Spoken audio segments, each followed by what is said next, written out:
All right, guys, we are back for week 16 of the head coach episode. I'm here with Yanni. What's up, dude? How you doing, man? Dude, big week for us. We hit 50 subscribers this week for our YouTube channel. That was very cool. Little milestone. Thank you, guys. Other big news, we are approaching our 100th episode ever for Free Tendies Fantasy. That's another milestone. I think we're 4 episodes away, so I'm gonna jam this in the front of the show, just in case like we catch more people with this. But what do you guys want to see for the 100th episode? Me and Yanni have been kicking around some ideas. I think we want to do something special for that, and it's coming up. We only got like 3, 4 shows left, so let us know in the comments what you want us to do for that. But yeah, let's get into the games here. We're in the fantasy semifinals. Yanni, how many of your teams are still surviving? 11 out of 12 are in the semifinals this year. Very proud of it. Very Killing it, proud of it. man. I'm down to my last of 5 teams. It's a very good team. I think it has a shot, but you got extra I, 10 I think shots that at a championship. I think that thing's gonna win, but you do have a tough matchup this week, but I think you've got it. All right, and let's do the game breakdowns. I'll let you start, Yanni, because there's a game later on that you wanted me specifically to cover. Okay, beginning with a huge divisional game that has serious implications for the conference title. The Rams going to the Seahawks on the road for Thursday Night Football. The Rams with an implied team total at 20, Seahawks with an implied team total at 22 and a half. Vegas reacting probably primarily to the Devontae Adams news, but also probably giving the Seahawks the nod at home. They do tend to have a home field advantage. For the Rams, we have a sneaky start for you and two obvious ones. You're going to start Puka Nakua and you're going to start Kyron Williams. It honestly looks like if Devontae Adams suffered a grade one or a grade two hamstring strain, it looks like he's going to be out for the rest of the fantasy playoffs. It's a huge bummer. At the time he went down, he was the wide receiver six and half PPR. But I don't anticipate him rebounding here, which means that Puka Nakua very well. I mean, Puka Nakua's ceiling over the next 2 weeks may be 40 targets. Like it's not unreasonable to say that there's a range of outcomes in which Puka hits 40 targets. Does that happen this week? I'm not sure. This week it would be like 20 if he's going to pace that. I think he's live too. I really do. And we'll see. But so yeah, Puka, fantastic. Rest of the season, smash him in there. Kyron Williams has his lowest projected point total of the year, like in terms of the Yahoo app. Which, by the way, guys, Yahoo utilizes Justin Boone's rankings. Justin Boone is currently aiming to be the number one ranker this year on Fantasy Pros out of all 250 of them. We tend to clown Yahoo projections a lot here, but they're using Justin Boone's rankings, who, as far as he's proven this year, he is the most accurate ranker in the fantasy industry. So check your Yahoo projections. They actually do matter. But Kyron's projected for his lowest point total of the year. Seattle's top five in points allowed to the running back in terms of the fewest points allowed. So I understand the consternation around starting him, and Blake Corum's been cutting into his workload. I just think you have to start Kyron here. And I think what the projections fail to capture is the fact that, like, I think the Rams would rather lean on Kyron in close games. I know Corum has been getting more and more work because he looks really good. Corum looks excellent. I'm actually, I don't think that is purely a blowout thing anymore. I think he's played his way into a 40% roll, 42, 45% roll if the game script's right. But for this week, I like Kyron actually to get a lot of usage. I think he's live to see 20 touches. And then the underrated part of this, Devontae Adams has been soaking up all the touchdown equity in this offense. That's what took away that like top six, top eight in points per game Kyron that we got last year was Devontae Adams. He's gone. So I think we are totally live here to see this team when they get in the one or inside the 5 yard line to hand Kyron Williams the ball three times. So I absolutely love him rest of season. I still love him this week. I don't care what his projection says. This is the sneaky one is Cody Parkinson. Cody Parkinson has been double digits in 4 of his last 5 games for the Rams. He has been a red zone target. I think he's caught 3 or 4 touchdowns in the last 5 games. And the Seahawks are bottom five in terms of yardage and fantasy points allowed to the tight end. I absolutely love Cody Parkinson this week. I picked him up on 3 different Tyler Warren rosters. I will be streaming him over Tyler Warren. And like Tyler Warren's one of my favorite players. I'm rolling with him in the semis. You guys should too. And then your sits are going to be Stafford and Corum. Corum's just because he is still a handcuff plus caliber player, or if you want to say he's the 1A to 1B, he's still getting significantly less of the workload and going against a top five defense. Not interested in starting him. I will be starting Audric Estime over him in the one league where I actually need an RB2 because I'm so injured. And then Stafford.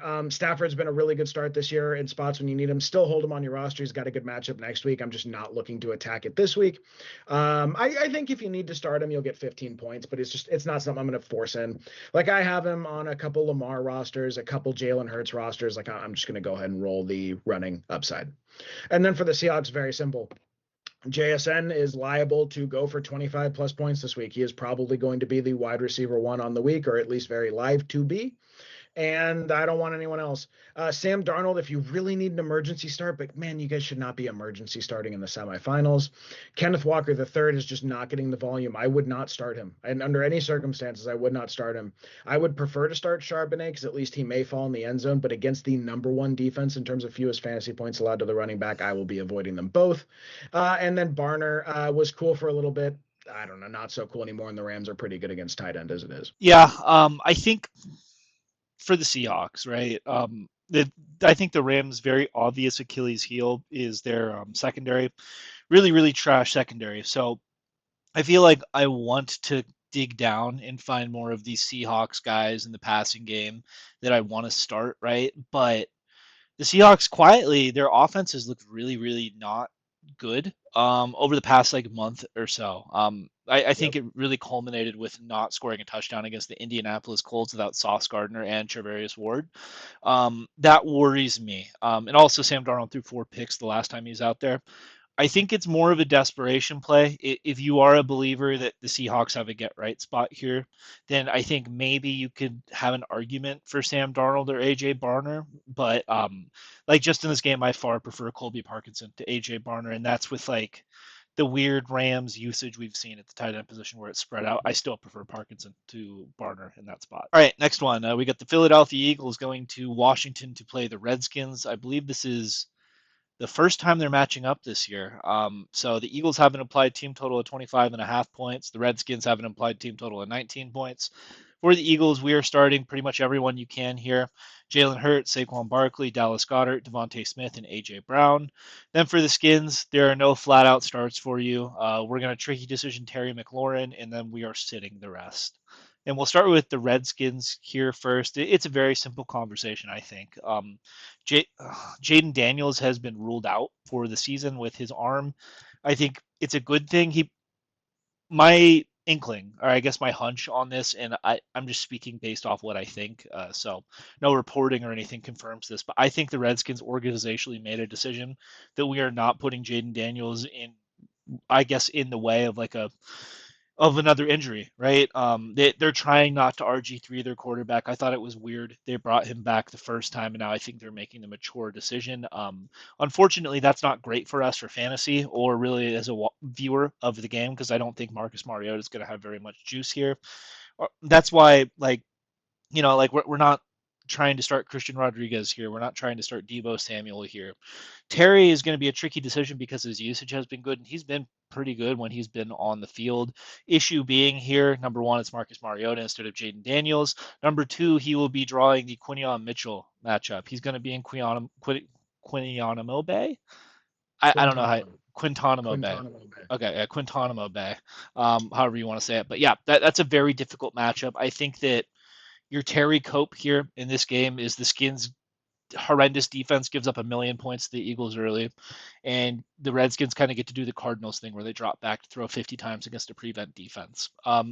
For on the Eagles side, like this Redskins defense is really, really, truly JV. I think that like they've got to be the worst defense in the league. I think they're not good at anything. They got fossil Bobby Wagner out there, like at middle linebacker. He's so slow he cannot cover anyone. So Jalen Hurts, he had a nice week against the Raiders. Obviously, like the Raiders is a pretty, it's about as good of a matchup as it gets, but yet this Redskins team is like, I would say even worse than the Raiders on defense. So starting him up here, no brainer.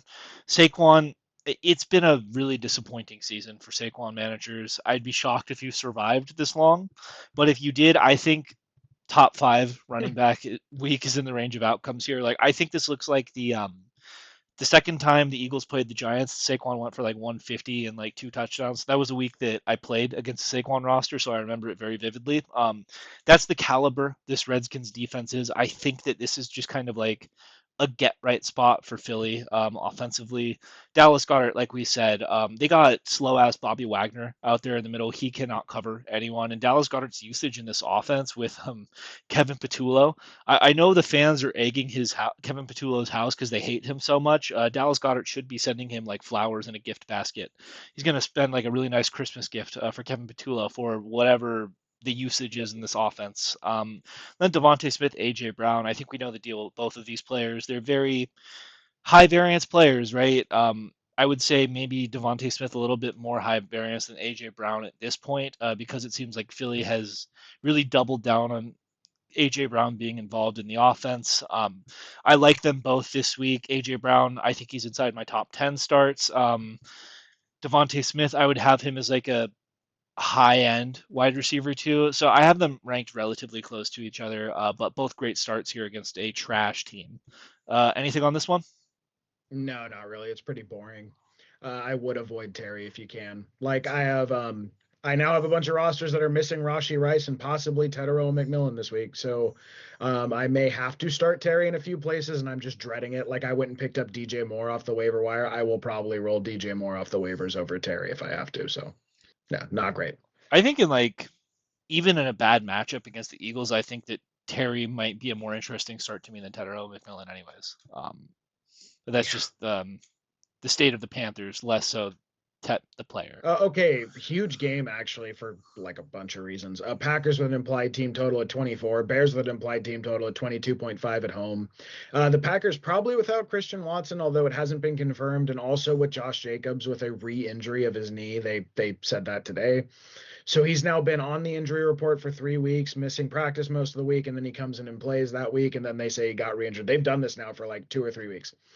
Make sure you're stashing Emmanuel Wilson on your benches, but as of now, probably just have to assume that this is the cycle with Josh Jacobs. They're going to hold him out or hold him limited all week, and then he's going to roll on game time, and that's just what they're doing. They need him too much, right? To sit him is probably what the issue is. I think Jordan Love is a fantastic start this week as a back end QB1 or high end QB2, somewhere in QB like 11 to 14 range. Josh Jacobs is an RB1 when he's out there. You are never not firing him up. Did he get 2 touchdowns last week? I wasn't playing against him, so I didn't track it. I believe he got two. He got two, and Um, one of them was like a 40-plus yard run as well. Yeah. Yeah, dude, like he's just such a good football player, and I don't know, one of the things I'm trying to do this year is not be as reactive to injuries. Like if the player's going, I think you just treat them like they're going. And not that you wouldn't do that with Josh Jacobs anyway. It's just a general note about how my fantasy philosophy has maybe evolved a little bit. We're going to sit Romeo Doubs, even if Christian Watson does not go. I have no interest in starting Romeo Doubs. Your sort of tricky decision that is sort of interesting to me is Jaden Reed. Jaden Reed got like pretty interesting looks last week. I think he got like 6 or 7 touches. He gets the end around stuff. He's liable to get a carry or two. And I just wonder with Christian Watson out, my dog. I just wonder with Christian Watson out, do they maybe look to get Reed pretty involved? Like maybe in DFS, this is something you guys want to play around with because he'll be pretty cheap. But I don't know if you need an emergency start off the waiver and Jaden Reed's on your waivers. I actually really don't hate rolling him out there at all. For your Bears, Swift and Loveland. I think Loveland's finally getting enough volume that he's in that fringe tight end 1 category where he's going to have some weeks where he's like tight end 5, 6, 7, some weeks where he's tight end 13, 14, 15, a lot of weeks where he's tight end 10 to 12, and that's actually very usable at this time of the year. I dropped Mark Andrews for Colston Loveland. I'm rolling Colston Loveland rest of season. Even if you guys do not start him this week, he gets San Francisco, who has allowed a top 10 tight end in the last month for a game. Allowed a top 10 tight end every game for the last month straight. I highly recommend holding Loveland for your championships if you do need a tight end. And then DJ Moore or Luther Burden. Luther Burden came out and it looked like it was finally here. Luther Burden breakout season, 11.4 half PPR points in Cleveland in the cold, or against Cleveland in the cold. I was all excited because I'm a Luther Burden truther. And then he apparently, to my knowledge, I did not know this, but Ted informed me he was carted off the field in that game. Looked like a really severe high ankle, was what I was reading about online. So that's not great. If it's a really severe high ankle, even if he goes, I don't want to start him. Roma Dunze, it sounds like they're flirting with sitting for a week or two, so I don't want to start him even if he goes. And that sort of leaves DJ Moore. If Burden and Odunze are out, I think DJ Moore is a must start. Like I would actually tell you guys to drop some or to take some pretty serious players out of your lineup and roll DJ Moore if those two guys are out. It should be a high scoring game. It should be a game where they have to pass plenty. DJ Moore's connecting with Caleb a little bit in the end zone. Looks pretty good. And then your sits are going to be Caleb and Manungai. Manungai is just because he's a touchdown dependent, like RB4. He's like an RB3 or 4, depending on if he gets the touchdown or not. It's just not really something I'm chasing. And then Caleb Williams. This is a really tough defense. It is, even without Micah Parsons, which I guess we'll see. Maybe it's not so tough after that. The pass rush certainly shouldn't be as tough. I just don't think I really want to shoehorn Caleb into my lineup at this point in the year against Green Bay. He's too hit or miss. I think you guys can do a little better, even if you have to go to the wire and stream for this week. Yeah, I would say on this one, right? It's been a very tough week for Packers fans. Last week we had to entertain conversations about Jordan Love being top five in the league, better than guys like Patrick Mahomes. And now this week, all of the Packers fans seem to think that they've been ravaged by injury. Their playoffs are done for, right, without Micah Parsons and Christian Watson, two foundational players, they say. I think this Packers team isn't that much different without either of those players. Clearly worse, I would say, but I still think their defense will be able to hold up a little bit. That's kind of why I'm in on this sitting Caleb call out. Caleb is just like a high variance player in general, right? Like if you are a manager that is projected to lose by a lot and you need to like throw a 30-point Hail Mary or whatever, right? You need like a massive quarterback game. I think maybe then you could think about Caleb, but like the floor for Caleb is like 10 to 12 points on a weekly basis. And I don't think that Micah Parsons changes the math too much there. So really for my Bears, I'm mostly interested in the investing in the running game and Colston Level. And at this point, DJ Moore, I do think is a good shout too. And that's more just for the absence of anyone else being there, right? Like for whatever reason, the Bears have just decided that DJ Moore is like a gadget player on their team. But if you're missing Luther Burden and Rome Odunze, I don't think they have a choice at this point. DJ Moore has to run the big boy routes. All right, this one, and this was the one that Yanni wanted me to cover specifically. I have been the Chargers watcher all year. I have watched so much Chargers football because one of my most important teams has been a Herbert team in fantasy. And I have strong convictions on the fantasy outlooks on these players. So Chargers going to Jerry World to play the Cowboys. We know what happens when the Cowboys play football. There's going to be a lot of points. Should be a fantasy friendly afternoon. Chargers with an implied team total of 23 and a half points here. Cowboys with an implied team total of 26 points. For the Chargers, our starts this week, and we have not had a start for you for these Chargers for the last 2 weeks. We finally have starts for you this week. It's going to be very bland. Lad McConkey and Justin Herbert. We are going to sit. This is probably the controversial part. Kamani Vidal, Omarion Hampton, and Quentin Johnston. And then we're going to tricky decision Keenan Allen and Orande Gadsden. Then for the Cowboys, it is the same stuff we tell you every week. It is Dak Prescott, Jake Ferguson, Javonte Williams, CeeDee Lamb, and George Pickens. And we'll start with, let's go straight to it with the Chargers here. Ladd and Herbert being a start for me this week, and I believe our friend Yanni here too, is mostly a function of the Dallas Cowboys defense being all-time terrible. Fact of the matter is, like, the Chargers O-line is horrendous. Justin Herbert has been getting mauled on a regular basis. I believe the Chargers have had 2 touchdowns over the last 2 weeks. So it has not been very fantasy friendly, but these are the Cowboys. We attack them. I think that to me, Justin Herbert is like a low end to mid range quarterback one. Like I don't have him in like that elite tier. Like if Joe Alt and Rashawn Slater were playing in this game, I think Herbert has a chance to be top five on the week at the quarterback position. Without those guys, I think it's more like a low end quarterback one. But I think he has a good shot at hitting 20 points here.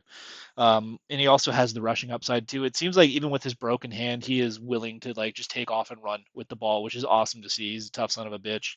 Lad McConkey, a couple of really down weeks, right? I'm gonna go ahead and absolve Lad of all of those issues and just put it as like a procedural Chargers offense. We have no guys to block issue. This would be a spot where I think he gets loose. The Cowboys just kind of sit in zone all game. Lad McConkey is a zone beater. I really like the start this week. To me, Lad is like a mid-range to high-end wide receiver too. For the sits, Kamani Vidal and Omari and Hampton. And I can hear the Omari and Hampton drafters right now yelling at me through the screen. People were very excited about Omari and Hampton being back. I know that people have had him on their IR for like 7, 8 weeks. They're thrilled. They finally got their second round elite athlete back at the running back position in a great matchup against the Dallas Cowboys. So why is he going to be a sit? It's mostly because to me, this Chargers team it's a backfield split. It's a 50-50 split with Kamani Vidal and Omari and Hampton, and I don't think there are clearly defined roles either. So when we talk about like I don't know that we talk about the Panthers backfield, for example. Right now, what it looks like they're doing, and we'll get to this later, is they're having Rico Dowdle being like on the early running downs, and then like on third down, Chuba's starting to mix in, right? When we look at a team like the Bears, for example, that's like a drive-by-drive thing where DeAndre Swift will get the first drive, then Monangai will go, and then Swift works in on a couple more like plays, I guess, but that's almost like a 50-50. With Vidal and Hampton, it really is all over the board. I don't know who's gonna like if the Chargers get down like inside the 5 yard line. I think it could just as easily be Kamani Vidal or Omari and Hampton. I don't know which one it would be, right? What I do know is Kamani Vidal has been significantly better at pass blocking recently. So Hampton's coming off the field a little bit more. I don't really like either of them this week. I feel like a sit for Omari and Hampton is relative, right? I'm not saying that Omari and Hampton's gonna like just completely bust and get you 4 points against the Dallas Cowboys and lose your game, right? But I think that his ceiling is really, really low. And I think Kamani Vidal has just as good of a shot to produce in a fantasy relevant sense as Omari and Hampton. I think it's just whoever gets lucky with touchdowns or opportunity. So I really think they're both sits. If you're in like a two flex league or something, right, and you're just kind of scraping the bottom of the barrel or whatever, I think you could plug either of them in your lineup and it would be fine. But we wanted to highlight them as sits because I really do think that there's not going to be as much value here as we might think. And I know that sucks for Amari and Hampton drafters. I feel like, I don't know, it almost feels like a lost season for Omarion at this point. It doesn't even look like he's running very well either. I would imagine his recovery will be something like Pacheco's, where he takes the offseason to heal, and then next year he comes back just as like explosive as he was early on in the year, at which point you could draft him at a discount. And I think it'll be a really good member of your fantasy team. Just not this week, I don't think. I would avoid it. Quentin Johnston, I feel like that experiment's dead. Like he had the great Linsanity run for the first half of the year, and then his production left with the Chargers' consistency in the passing game, and he just drops a lot of balls too. Then our tricky decisions are going to be Keenan Allen. Keenan has been running more routes. It's just like low value, shorter stuff recently. I feel like that's more a function of the Chargers pass game being like broken though. So it's like, okay, if we think Justin Herbert has a better game than we've seen over the past like 6 weeks or whatever, right? We think he drops back to pass more, and we think there might be a couple more passing touchdowns here. Maybe you look at Keenan Allen. I think that's fine. I'd say he's like a more of a floor play than a ceiling play, but I think that 8 to 10 points is totally within the range of outcomes here. Then a Rondé Gadsden tricky decision as well. He was the leading receiver last week against the Kansas City Chiefs. He does run a lot of routes when he's out there. Oh, obviously he runs a lot of routes when he's out there, but he's been out there more running routes recently. He was getting taken off the field against the Eagles a lot because they were having a hard time blocking. Outside of Quentin Williams, this Cowboys team I don't think really presents much of a challenge here. I think he's going to be on the field to run routes and catch passes, not necessarily block so much. But I think a tougher position like tight end, right? I know a lot of frustrated managers dropped him. If you want a 1 week scam, I think you could do it here with the Chargers against a really trash Cowboys defense. And then for the Cowboys, this just I don't really have much to say here other than the Chargers defense is a pretty good one, but this Cowboys team is such a good offense. It's so consolidated. We start these guys regardless, right? Dak, I think, is like a mid-range to low-end quarterback one. Like I probably prefer Herbert this week to Dak just because the matchup's a little bit harder, but I'm not forcing Dak out of my lineup. Ferguson has just been producing as like a mid-range tight end one all season. I don't see that changing here. Javonte Williams had a little scare last week, left injured, came back in the second half, still got you guys like 14, 15 half PPR points. Again, tough matchup with the LA Chargers, but I feel like Javonte has just been good all year. He's like a mid-range RB2 to me. Then CD and George Pickens. If you have these guys on your teams, don't chicken out here because of a tough matchup. CD and George Pickens are great players. I think they both have equal opportunity to pop off. I prefer CD a little bit more to George Pickens. I don't think that's really a hot take, given the past couple weeks how George Pickens has had a little bit of a lull, but I still have them both as wide receiver ones. CD like probably like closer to top five. George Pickens probably on the low end wide receiver one range, but I think they're matchup proof, and a tough matchup like the Chargers doesn't scare me. Anything on this one? What do you think about that We Hampton take? As a heavy Hampton investor. we will find. I'm not a well, yeah, I was. Um, I don't know. Do you mean that I'm biased by that? Because I don't think I am. No, I'm just wondering like where you land with the backfield prognostication here. We will revisit it on Sunday. You don't even want to tell the fans what you think? No, but I do not agree. Okay, fair enough. Have it on record. All right. The game that could get pretty rough, pretty out of hand, pretty quick, I think. I'm really not looking forward to it. Is the Bills and the Browns. The Bills with an implied team total of 26, going to Cleveland with an implied team total of 15.5 at home. This Browns team plays the pass far better than they play the run, so there is a window of opportunity here for Cleveland to keep it interesting. I just don't think they will, to be honest with you. For the Bills, Allen, Cook, Kincaid, very boilerplate, right? They have a great running back. They have a great running quarterback, and they have a great tight end. That's who I'm looking at. Shakir, I think, is a pretty good player. I think he's like an above average possession receiver, good route runner, good rack guy. I just, you know, I'm not really interested in the Bills receiving room, especially not in a matchup like, I don't know. I'm playing against Josh Allen in a few leagues, and maybe I'm coping for this reason, right? I don't think this is a Josh Allen ceiling week. Like I have him going two in a league where like I really need him. I'm playing a team that's like projected 121 and half PPR. It's really good. I don't know. I don't know if we're going to get a Josh Allen ceiling game here. I feel like this might be kind of a slog. James Cook coming off one of his best games of his fantasy career. Do we see a repeat performance there? I don't know. You're starting all these guys. I just don't know. I actually have the Allen and Kincaid stack going in this league, and like I'm a little bit worried that that's going to bust my week and get me eliminated. We'll see. And then the Browns with Judkins. I know Judkins has averaged like 2 yards a carry the last 2 or 3 weeks. The Browns had multiple linemen injured over the last month. It's like it's really frustrating because I think Judkins is a really good player, and he was playing really good football in the first few weeks he got out there, and then he sort of petered out.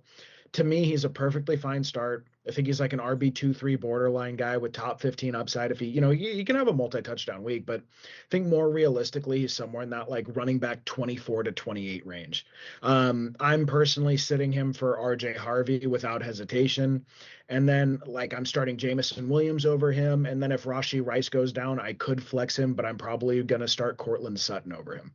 So that's sort of the range of guys he's in for me, where he's not earlier in the year. I sort of thought like, is this guy going to be a top 12 running back? And I think that chapter of the Quinshaw Judkins experiment this year is pretty well closed with the O-line injuries. Still fine start. And then maybe the hot take from us, Harold Fannin Jr., who's had some of the best usage in the NFL for any wide receiver in the league. The Bills played tight end really, really well. They have really good safeties. They were built to play the Chiefs. They're built to play the Ravens.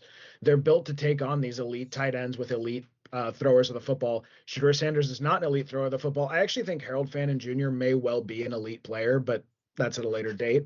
Where things stand now, I'm just not looking to have him in my lineup here. And like, it's gotten to the point where I'm facing two different teams that are flexing Harold Fannin Jr. this week. So this is in the semifinals, and these aren't like high dollar leagues, but it's to win $400 or $500 a league, right? And they're flexing Harold Fannin Jr. because his usage is just that great that he's must start. I don't think that's the proper thing to do.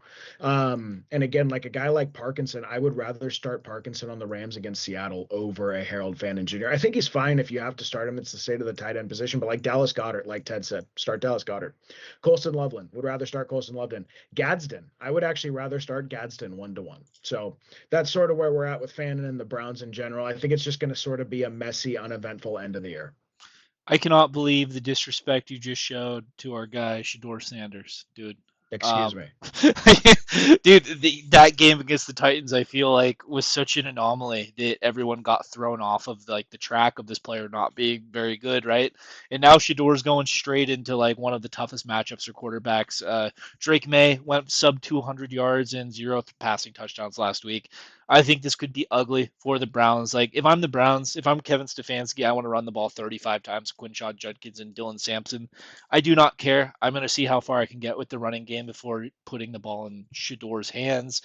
And for your Josh Allen bearishness, I guess, and Dalton Kincaid bearishness this week, I feel like the best Josh Allen weeks are the ones in which the Bills are challenged in a game, right? Yeah. They've been a Yeah. horrendous first half team and they're coming back in the second half. Josh Allen's doing Superman stuff, right? I don't think the Browns with Shador Sanders are going to be able to make this much of a contest here. The Browns also quietly have been getting destroyed on the ground, so James Cook is actually my favorite start in this game. I do think Josh Allen will still be fine, though. I think like 23, 25 points is probably where he lands, which is a down Josh Allen week, I guess, but still very Yeah. good as a quarterback one. So just to inform you and the viewers of the stakes that I have on this game, very reputational, very personal. If you guys recall, like 8 weeks ago, I traded Emeka Egbuka and Juwan Johnson and Trey Benson for Nico Collins and George Kittle. Okay. I took heat on Twitter like I've never taken before. I commented it under PFF's trades of the week thing because they had said to sell high on Egbuka, which I did. I had people retweeting me, telling me what a taco that I'm the league taco and I'm a fucking idiot. I mean, say, LOL, you loser, enjoy the consolation bracket. When I made that trade, I was 1-5. I was last place in the league and I was last in scoring. I made a trade that my view of it was if this thing works, I think I'm going to get in the playoffs. If it doesn't work, my season's already dead. Who cares? That team ascended to fifth place in the playoffs. I get into fifth place in the playoffs. I win my first game, and now I'm playing the first seed in the league. And in that team, I have James Cook going against Josh Allen. So it's actually a pretty interesting, like the way that that game could swing. If James Cook goes out there and gets 2 touchdowns on the goal line instead of 2 Josh Allen rushing touchdowns, that could be a 24-point swing in that game. So I hope you're right. That would be amazing to me if that's true. But what an interesting, that matchup will probably determine whether or not I make the championship in that league or not. Is that one guy that like you were talking shit to and sending Homelander memes to, or is it a different guy? No, but I am playing that guy. Here's what's horseshit about that because he's talking a lot to me now. I'm playing that guy in a league that's lost Cam Scatterbo, Christian Watson, Drake London, and Rashi Rice to injury, and Mike Evans. I've lost Mike Evans, Rashi Rice, Drake London, and Cam Scatterbo on one roster, and then Christian Watson, who I was flexing. And this guy had the audacity to send me a message, time for me to get payback. Like, yeah, stupid. Of course it is. Yeah, this is the perfect time for you to get payback when I'm missing like a whole fantasy team is not on my thing. So we'll see how that goes. I'm projected to beat him by 10, but yes, I am playing that guy this round. I mean, Rasheed Rice could still play. He hasn't been ruled out yet. He was a late addition into concussion protocol. He was a midweek concussion protocol addition. That means that he called the team and was like, I have symptoms and you guys need to put me in protocol. There's no way, dude. Well, he probably had symptoms when he saw Gardner Minshew was going to be the quarterback. He's like, Pat's not out Yeah, there. I don't need to fucking play. yeah. You wonder. All right. When I think of elite quarterbacking, when I think of a team that I want to put all of my fantasy Yes. eggs into their basket, I think of the Minnesota Vikings, and they are going this week to New York to play the Giants and Jackson Dart. The Vikings and JJ McCarthy, aka Nine, are favored in this contest. Vikings with an implied team total of 23 points, and the Giants with an implied team total of 20.5 points. For the Vikings, we are on week 3 of the Nine project. We are starting him here with full confidence. Just to throw this out here, guys, ever since we started highlighting Nine as a start, he has not been sub 20 points at the quarterback position. If you're getting 20 points from your fantasy quarterback every week, you're doing fine. And we're starting him again here in a very soft matchup. We're also going to start Justin Jefferson. I do not care if I am coping. I do not care if he has not had a double-digit week in 5 weeks. This is a process start for me. If Nine is going to be taking advantage of dog shit defenses, I'm going to get Justin Jefferson out there. I would be shocked if you are a team that is still in contention with Justin Jefferson. But if you are, totally acceptable flex for me this week. I think he has a shot here to go over 20 points himself, which would be very good. Then Aaron Jones as well. We're going to start. We are sitting Jordan Addison and Jordan Mason, and then we're going to tricky decision TJ Hawkinson, the man who put Yanni out of it in League One. Heartbreaking L. Then for the Giants, we're going to start Tyrone Tracy Jr. That's our only like full blown start for you. We're going to sit Jackson Dart, Theo Johnson, and Darius Slayton, and then we're going to tricky decision the PPR scam Wandale Robinson. And let's start with the Giants first.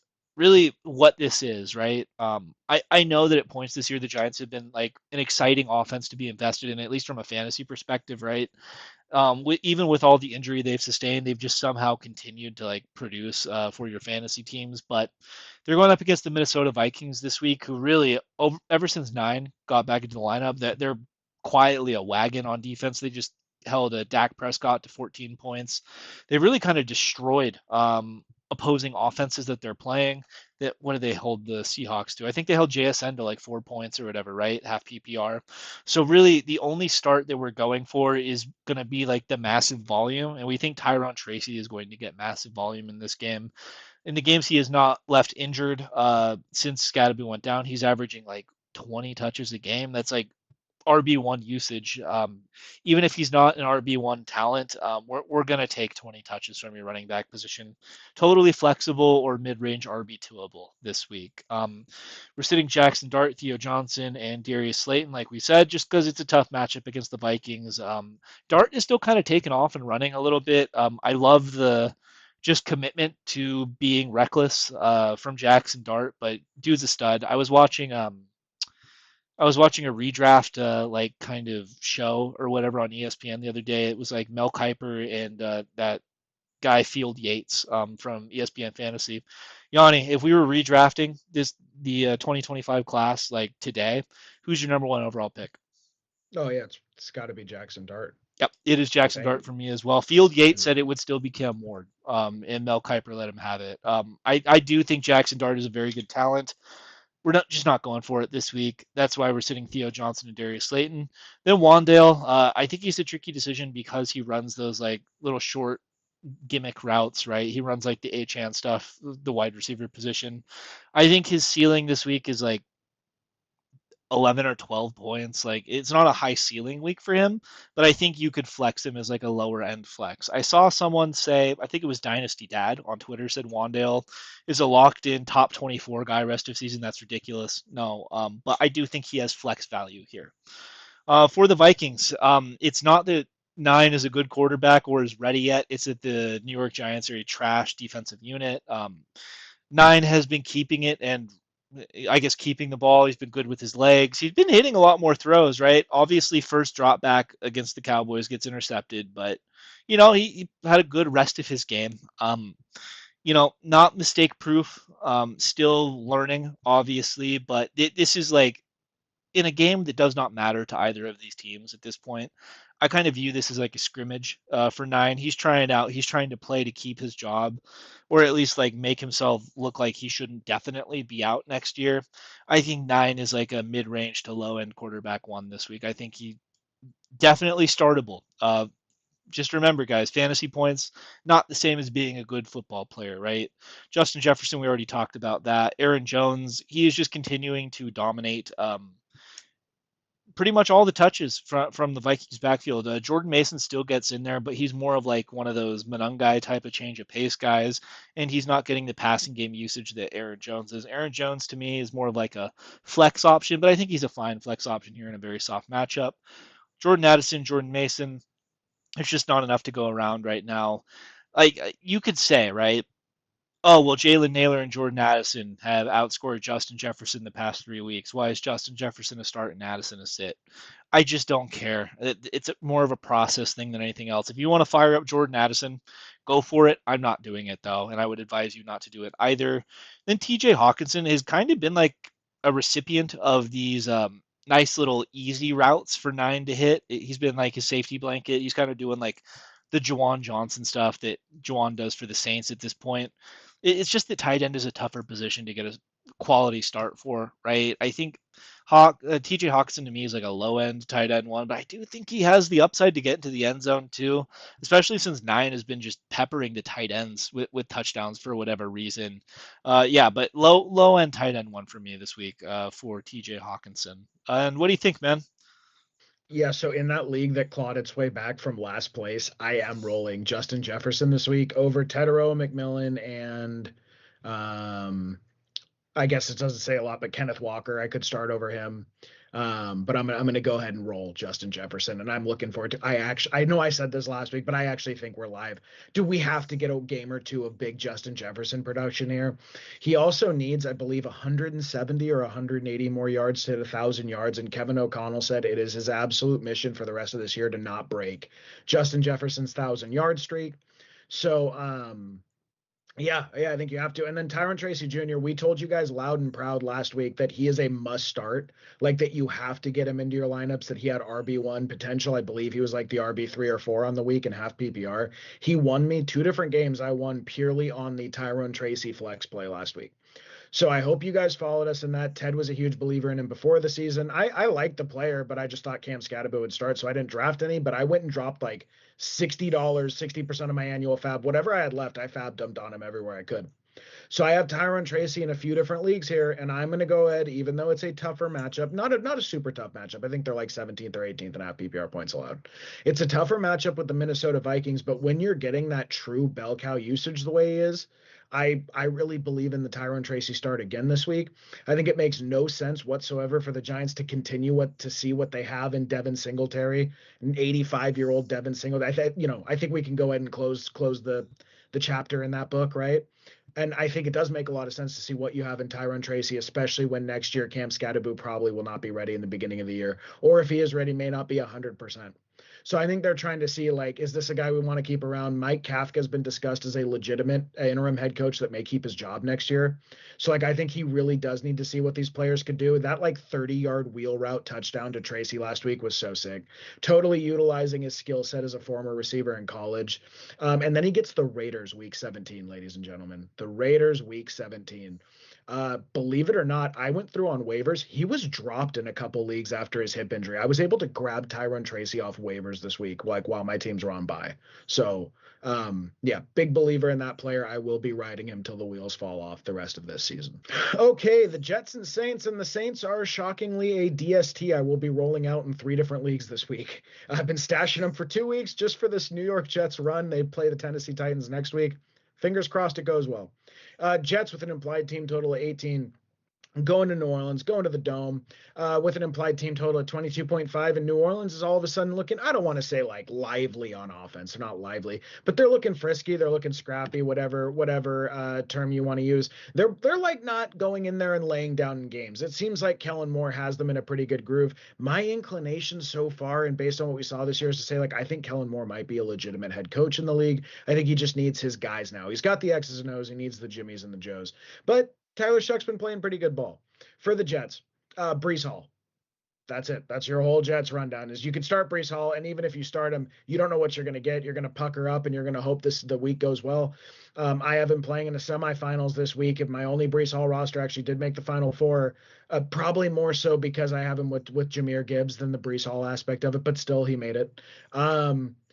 What am I looking for? I don't know. I'll be happy with 12 points. I will be thrilled with 16 to 18 points. He's live to get 25 plus, but I just don't. That offense is so unhealthy that I think really what you're hoping for here is double digits. If he hits double digits, I think you're going to go, okay, thank God I at least did not bust on my week with him, right? But I do think he's a very talented player. I think he could get 20. I just don't know if he will here, right? They're going to be down a lot. If they pass to him a lot, sure, maybe. I think Isaiah Davis got a touchdown last week over him. And then for the Saints, Shuck. I love Shuck in 2 QB. He is going to be a start for us, just a flat out start. I don't know if in 1 QB, 12 team, you need to be doing that. But if you really have to, like if you're really down to it somehow, if you guys lost Patrick Mahomes and every other manager in your team has 2 QBs rostered, you're looking at like the QB 23, 24, 25. I actually think he's a perfectly acceptable start here. He made Trevor Lawrence look like a Hall of Famer. He made Trevor Lawrence, or excuse me, the Jets made Trevor Lawrence look like a Hall of Famer. The Jets made Trevor Lawrence look so good that I heard discussions about like, is the real Trevor Lawrence we were promised here? I would say it probably has more to do with the Jets not being an NFL caliber team. Audric Estime. This is another hot take of mine. Start Audric Estime this week. The Jets are allowing generational performances to running backs right now. Like if you show up against the Jets, you're live to get 150 and 2 touchdowns. I have a serious decision to make between Audric Estime and Omarion Hampton this week against Dallas, and I will actually have to really sit down and think about it. Christian Watson is going to miss, and Drake London may or may not go. If they don't go, I am starting Audric Estime. If Tetero McMillan's foot is too bad to go in that league that I came from last place and I'm competing in, I grabbed Audric Estime to start. If he is on your waivers, I have an Alvin Kamara roster. I'm holding Audric Estime, and I'm rolling whichever one of them gets activated for the game. Probably Audric Estime, right? Alvin didn't practice today. I actually think he's a fantastic start. I know that the beat was reporting they think Hall would get the lead in touches, but Audric had like 6.4 half PPR last week, got a couple checkdowns, couple screens. I don't know. I just think he's a pretty good player. I think he'll do really well. It's one of those things. Do you remember CJ Anderson, Ted? Do you remember that run in our league where I won a championship rolling CJ Anderson for 3 weeks? Yeah, Do I you remember think that where so. he went God tier? Hmm. I wonder if we get that little stretch for Audric Estime here. Maybe I'm getting too excited, but I don't think so. Olave, great start. Juwan Johnson, kind of disappointing last week. He was involved in that losing by 0.4 and getting bounced out of the playoffs kerfuffle in League One, the league I care about most. But he still gets really good usage. I think he's probably more of a tight end too, but if you need an emergency start at tight end, you could do a lot worse because at least he's getting tight end one usage. So we are going to start all of those guys for the Saints against the lowly Jets defense.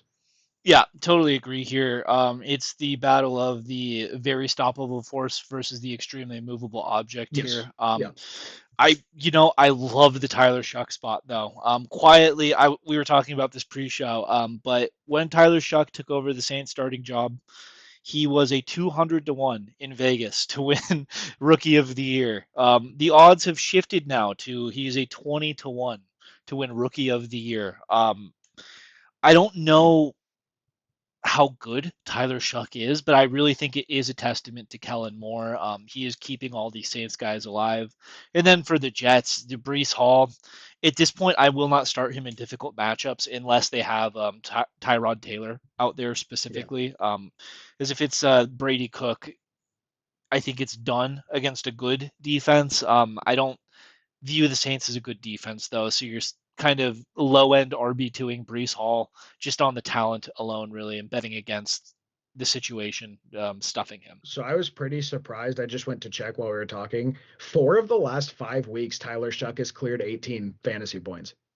That's kind of crazy, He's been actually. frisky, man. Uh, He's been yeah, free because he's so been good on the ground too. feisty, Yeah, yeah. feisty little fellow, shucking oysters in New Orleans. That a kid. All right, next up we got part one of the battle for the NFC South. We got the reeling Tampa Bay Buccaneers going to Carolina to play the also reeling Panthers. The Bucks are favored in this one. They have an implied team total of 24.75 points. The Panthers have an implied team total of 21.75 points. For the Bucks, we're going to start Baker here. We're going to start Bucky Irving, and we're going to start Mike Evans. Welcome back. If you were a team that went out and you got Mike Evans off of waivers, you took that gamble to get him. That paid off massively for you. Congratulations, starting him this week. We're going to tricky decision Chris Godwin and Emeka Egbuka. It is tragic for me seeing Emeka Egbuka in the tricky decision column, but more on that later. And we're going to sit Cade Otton, Rashad White, and Sean Tucker. Then for the Panthers, we're going to start Tetero McMillan and Rico Dowdle. We're going to tricky decision my man, Jalen Coker, Cokeheads Rise Up. And then we're going to sit Bryce Young and Chuba Hubbard. And we'll start with the Panthers first. You know, they've been a very up and down team all year, really. Like I think I said this before, the Panthers have. I don't think they've played a normal football game all season. So it's kind of hard to decide what to do with them. What we do know though is Tet McMillan looks very good at I don't see any problems with Tet McMillan translating to the NFL level as an alpha wide receiver. His only limitation is that his quarterback is Bryce Young. We're going to start him here based on what the usage is, based on his role in the offense, and based on the fact that the Buccaneers have been extremely gettable. They just allowed the generational Kyle Pitts game. I believe that was the top scoring tight end game in fantasy since the 70s. I think Tet has a good chance to have a career game here against a struggling Bucks defense. So to me, he's like a wide receiver 2 to flex option, but I think his ceiling is exceptionally high in this game. Then we're also going to start Rico Dowdle. We were talking about this a little bit earlier in the show, but it seems like what the Panthers have decided to do with a more healthy Chuba Hubbard has finally shook itself out a little bit. It is mostly Rico Dowdle in the early downs, and then Chuba Hubbard working in on passing downs, third down, that type of stuff, which is very bizarre to me given that Chuba Hubbard historically has not been a very good pass catcher or a third down back. He's more of like an early down back. So it's strange that they've done that, but I guess they prefer Rico in those situations. And, I think he has a good chance to get in the end zone this week. To me, Rico is like a totally flexible option. We are going to tricky decision Jalen Coker. I believe he had a long touchdown last week. He's been relevant in this offense. I feel like we haven't seen him more on the slides through this year, just kind of because he started the year injured. I think he was on the IR for like the first 4 to 6 weeks. Then you also have the Bryce Young factor, where a lot of times Bryce Young, there's no value there in the passing game. I think there could be value in the passing game this time against the Bucs. So I think Jalen Coker, he's more of like a DFS or desperation flex, but I think he could do it. I think he's live for anywhere between 15 to 17 points on the high end. He could be like one of those surprise guys who's on waivers who could win you a week, could make the difference. Then we're going to sit Bryce Young and Chuba Hubbard. I know I just said that Bryce Young, like potentially he could have a good week, but I think a good week for Bryce Young, like on the football field, could translate to like 16 to 17 fantasy points, and a down week could be like closer to 10 or below that, right? I'm just not interested in the Bryce Young thing. To me, he's more of like bench depth or if you're desperate, but in the semifinals, please do not roll Bryce Young if you have the option. And then Chuba Hubbard, he's kind of like Chuba Hubbard's role now is kind of like what Kenny Gainwell's role was like in week 6 or 7 after Jalen Warren came back, where it was mostly Jalen Warren and then a little bit of Kenny Gainwell. I just don't think there's enough juice left to squeeze there.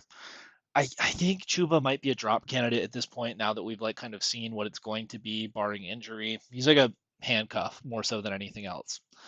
Then for the Bucks, I don't know if this is a hot take or not, but I'm going to start Baker here. I know stats have said that the Panthers defense has been playing pretty well. I still have them pegged as like a bottom tier defense, really. Like they have JC Horn, who's like a nice player. They have some nice players on the defensive end in Carolina, but it's not enough for me to not start Baker here. I think this could be the week he finally gets it back together. I like really last week, right, with Mike Evans there. I think we saw a huge difference in like the yards passing. I think Baker went over 300, 2 touchdowns. He had a 20-point fantasy performance. I feel like that's like what we should be expecting here. To me, Baker's like a low end quarterback one. And just for transparency, on the roster I have Baker and Drake May on. I got eliminated last week.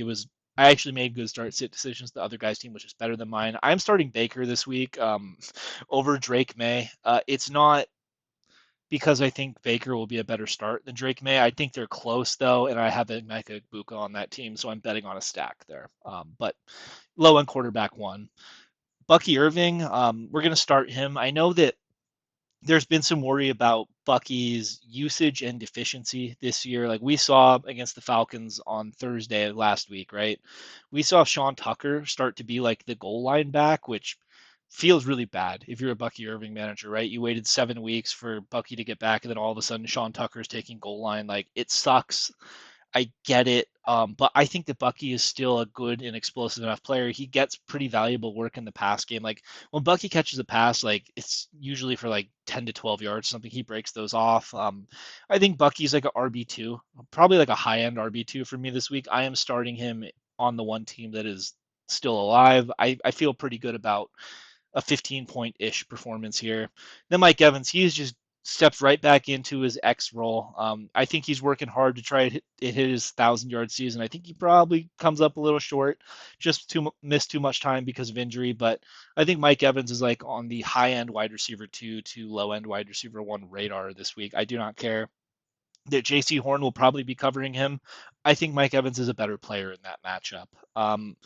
Sitting Cade Otton, Rashad White, and Sean Tucker, there's just Rashad White and Sean Tucker, there's just not enough to go around with three running backs here, and Bucky clearly is the best player out of those three.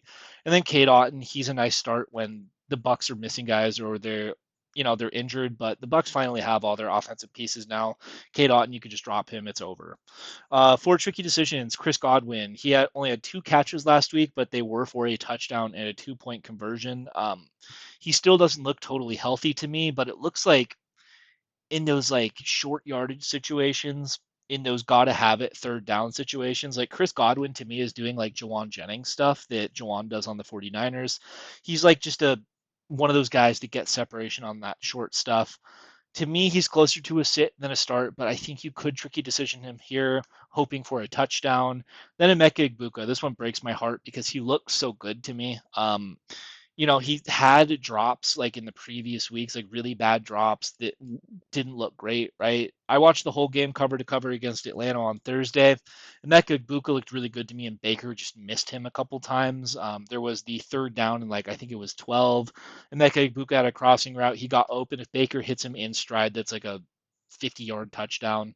And that Buka is probably in the 20s this week, but I just don't think Baker has been solid enough to say, yes, you must start Emeka Egbuka no matter what here. We also saw Jalen McMillan in certain situations on the field instead of Emeka Egbuka.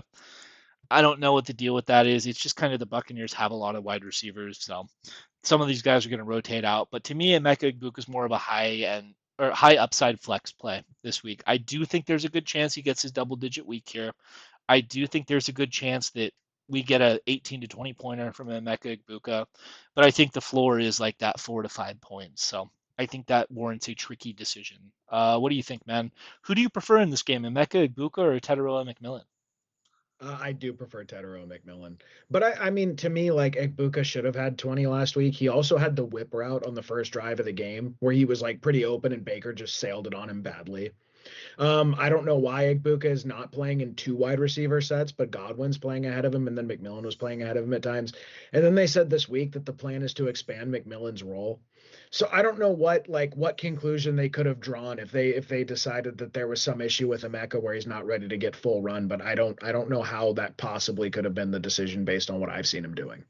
But that's what they said this week. I guess we'll see. Huge bummer. I have a team that just lost Rashi Rice. It's lost Cam Scattaboo. This is a different team, by the way. It's a unique team. It's lost both of them, and then I have Lad McConkey and Omarion Hampton. So if I get to week 17, like I'm probably rolling a Mecca Egbuka on that thing. So we'll see how it goes. But I have a feeling I will be starting him again if I make the championship. So I would hope that if they want to expand Jalen McMillan's role, it would be at the expense of Chris Godwin at this point instead of Emeka Egbuka. I think Egbuka is dude, that much better of a player, but Todd Bowles is dude, going to Todd Bowles, man. so the problem is they didn't anticipate a Emeka Egbuka being available in the mid early 20s. So they extended Chris Godwin. I think they gave Chris Godwin like 40 million guaranteed on a 2 or 3 year extension. They have to get what they can out of Chris Godwin because they've already broken him off like he's like a top 20 receiver in the league. So it's a huge mess. I don't know why they did that. For the life of me, I do not understand why they did that. He does look okay. Like he's looked pretty good actually the last 2 or 3 weeks, better than I thought he would look this year. But it's a mess. They put themselves in a mess. They paid him already. So no, It's crazy because the Patriots offered Chris Godwin more money too, and he took less money to come back to the Bucks. So don't know. kerfuffle. Kerfuffle. All right. A game that all of a sudden I have heavy bags on because I went through and invested in a whole lot of Darren Waller on waivers this week. Probably wouldn't have done that if A, he was questionable like he is now, or B, that Quinn Ewers was his quarterback, but it is what it is. We're riding. Bengals with an implied team total of 26, going to Miami to play the Dolphins with an implied team total of 21.5. Look, the way we're going to assess the Dolphins is going to be pretty straightforward. With regard to A-Chain and Waller, one, this is the Cincinnati Bengals. I would start Waller no matter who's throwing to him. I really don't care. If it was Skylar Thompson throwing to him, I would go ahead and roll him. He's coming off a 22-point week. He was like tight end 1 or 2 or 3 on the week. And next week he gets Tampa Bay, which is a top 5 matchup to points allowed to tight end. I don't know. I kind of like stashing Waller. Like I dropped Tyler Warren for him. I really because I'm not interested in Tyler Warren or Philip Rivers. Again, would I have done that had I known how things would transpire this morning? No, we had to get waivers in before we knew. We just didn't know.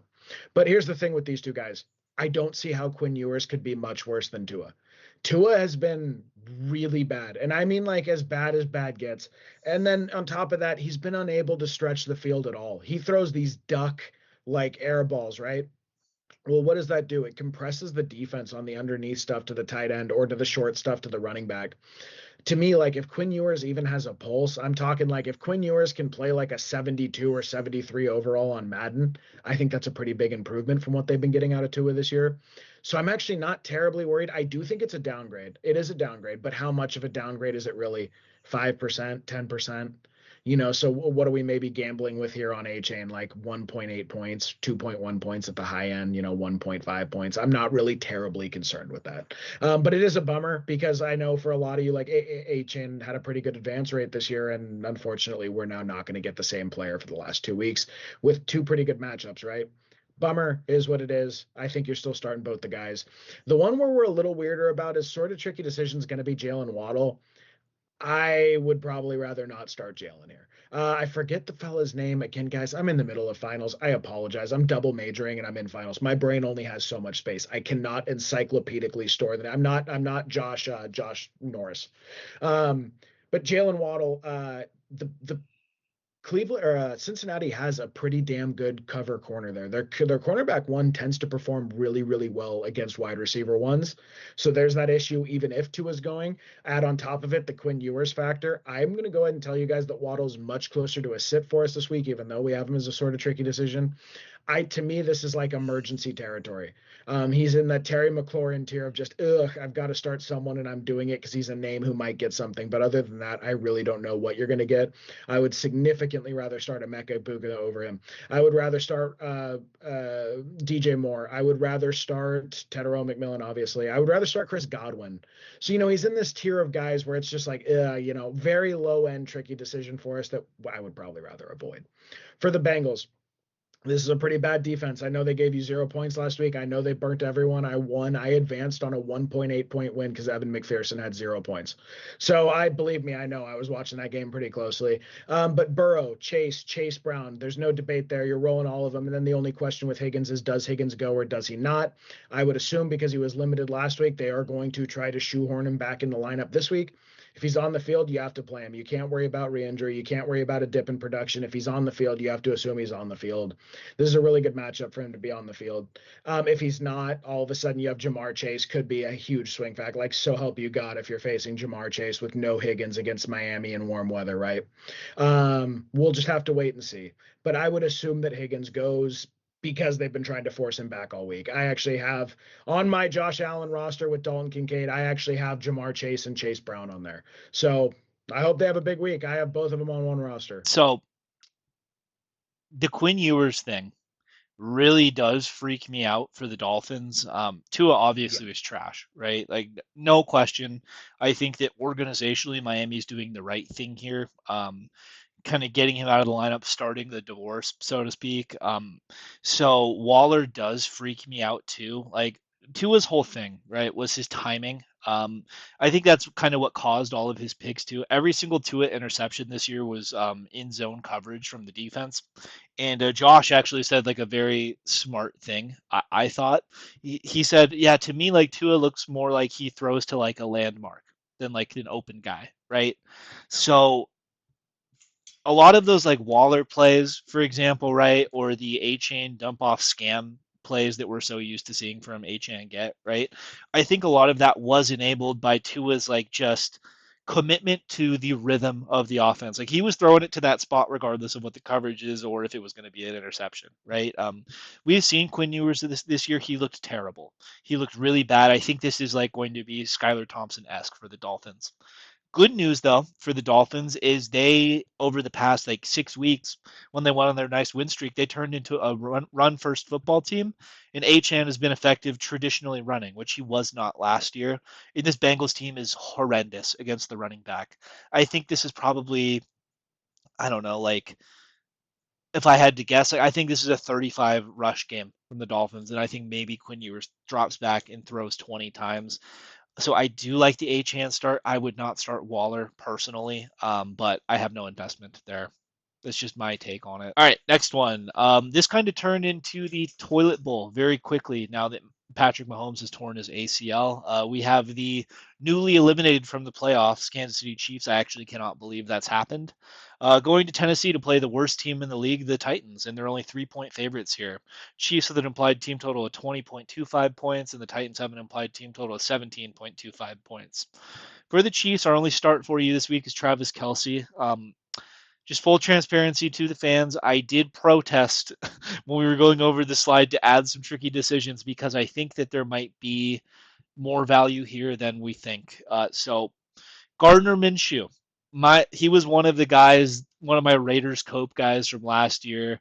It flopped miserably, but I wonder how much of that is the Raiders being the most impossible situation in the NFL to play for. I think he's worth a tricky decision here this week. More on that in a minute. Then we also have Xavier Worthy as a tricky decision. That Xavier Worthy is probably the player that's burned me potentially the most this year in fantasy. We have not seen a double-digit point week from him since I believe his first week back from injury, so that was week 5. The reason he is a tricky decision for us this week is because Rashee Rice looks like he might not play. If Rashee Rice plays, I think Rashee Rice is a start and you just sit Xavier Worthy. But if Rashee Rice does not play, which I think we're predicting right now, then I think Xavier Worthy is totally flexible this week. Is a tricky decision. More on that in a minute. Then for the Titans, we are sitting everyone. The only fantasy relevant guy at this point is Tony Pollard. That's why we gave him his own little section aside from the LOL. But yeah, we're not starting him, and we don't have to talk about anything on the Titans really. There's nothing going on that team. Cam Ward has no shot.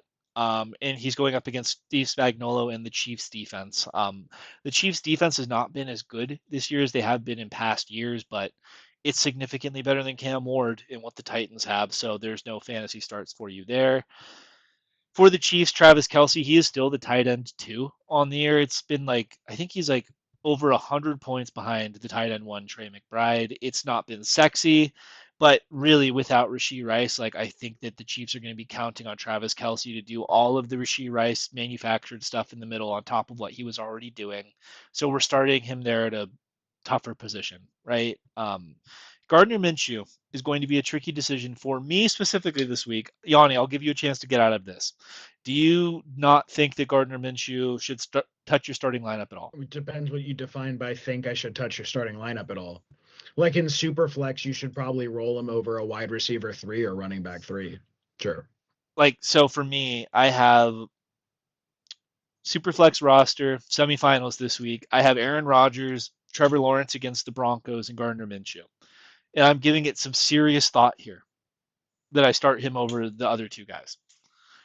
And those Yeah, aren't I like mean, great quarterbacks or anything, but like, I mean, for me, I would probably roll Trevor Lawrence just because of the heater he's been on. Like, even if it's a terrible defensive matchup, I would find it hard to get off of him because he's been so hot. Like, we'll get to it in the next slide, right? What I think of Trevor, but as far as those 3 options, and then Aaron does have a really good matchup. I don't, but Aaron's all the way back in that QB3 range as it is. mm-hmm. So I mean, yeah, We're he's a viable QB3. mostly what we are doing here, right? With the Kansas City Chiefs and Gardner Minshew is we're saying, okay, the Chiefs are at 20 and a half implied team points, right? And they've got nothing from their running game all year. Even in the absence of Patrick Mahomes and probably Rashee Rice, right? I don't foresee Isaiah Pacheco going for 150 and 2 scores here, No. right? So if the Chiefs are going to get anywhere close to their point total against a defense that's really bad in the Tennessee Titans, I think it has to be throwing the ball.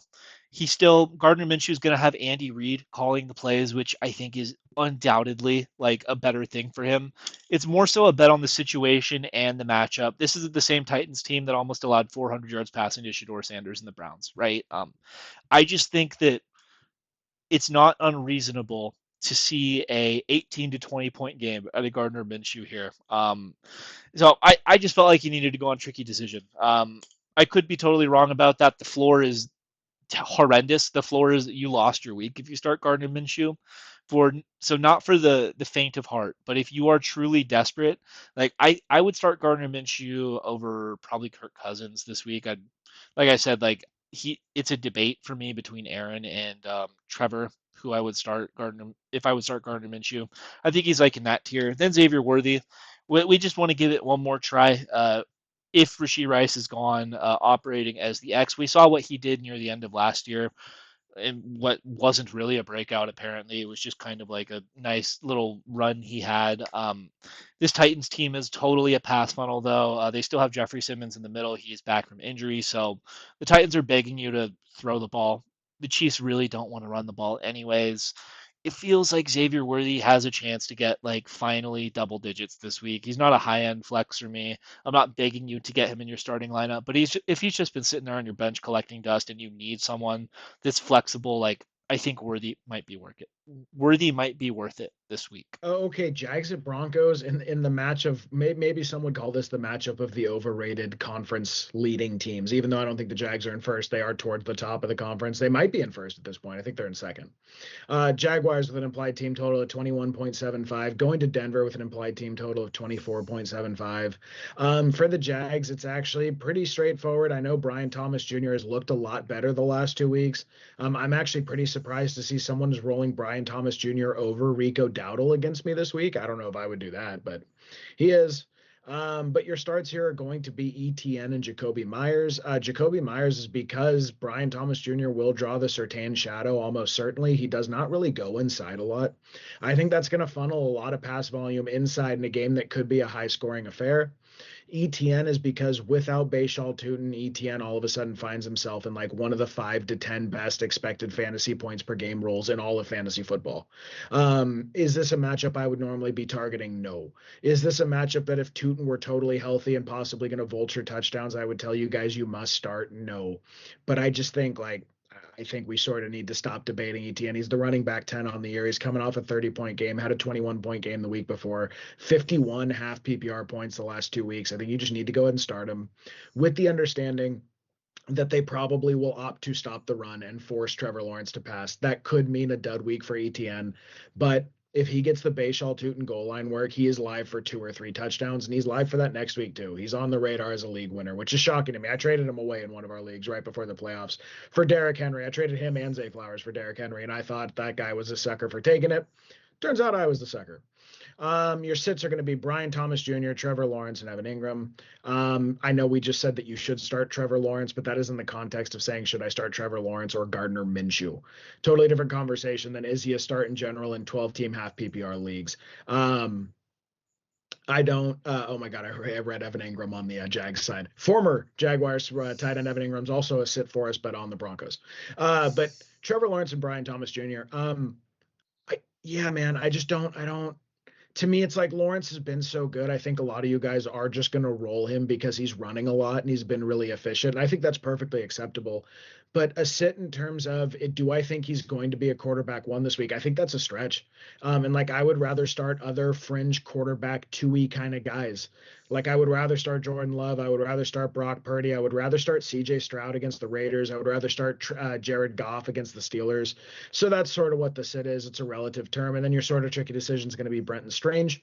The Broncos do cede some yardage to tight end. They're actually not overly elite against tight end, but they're pretty good. I think they slipped out of the top 5 there, but I think they're still top 10 in terms of half PPR fantasy points allowed to tight end. So again, like I don't know if I'd necessarily shoehorn Strange in our lineups. Like I would opt for someone like Cody Parkinson if you guys are streaming.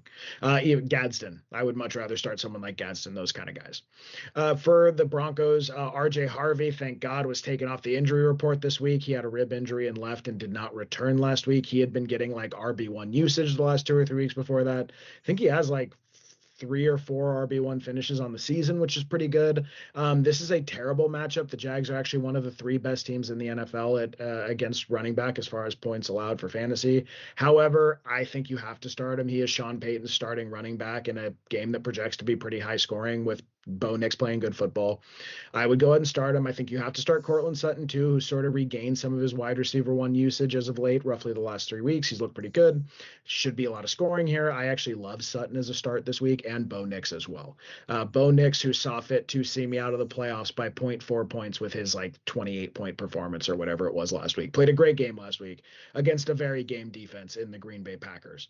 So he's heating up. I think you have to start him. I would not. There are very few quarterbacks who I would look to over Bo Nix.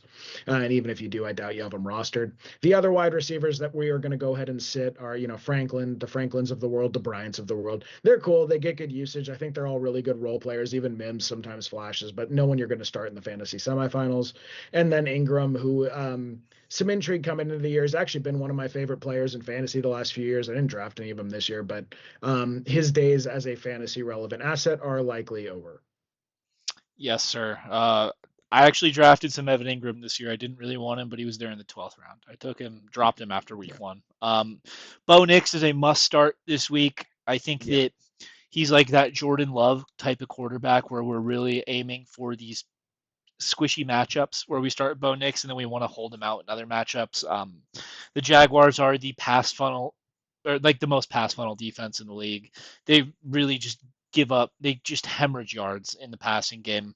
I think this is a massive Bo Nix spot here. And then for Trevor, like I said, like it just worries me. I don't think I've heard some some of the talk about Trevor Lawrence and his performance last week against the Jets is that all of the throws that he was making were schemed wide open, right?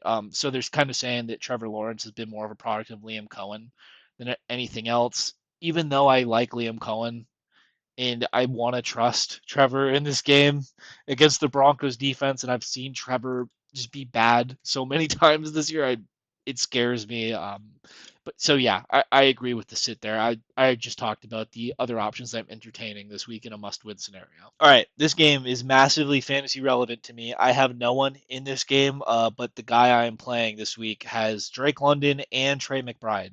So please go under. We have the Atlanta Falcons going to Arizona to play the Cardinals. The Falcons have an implied team total of 25 points here. The Cardinals have an implied team total of 22.5 points. For the Falcons, we're going to start Drake London if he goes. That's what the asterisk is for. We're going to start Bijan Robinson, and then we're going to start tight end 3 on the season, Kyle Pitts. Kyle Pitts, the guy who we've memed on for the last 3 years and has not been fantasy relevant, has just yeeted so many like 3 seeds and 4 seeds out of the playoffs. There's like I know there are so many scrappy 6 seeds that were 7-7 that started Kyle Pitts and won their matchups based off that explosion. Good news is this Cardinals team is not very good defensively either. He's a must start. He's just become a must start now. And then we're gonna sit Kirk Cousins, Darnell Mooney, and Tyler Algier. Then for the Cardinals, we're going to start Jacoby Brissett, Marvin Harrison Jr. It looks like he is pacing to be back this week.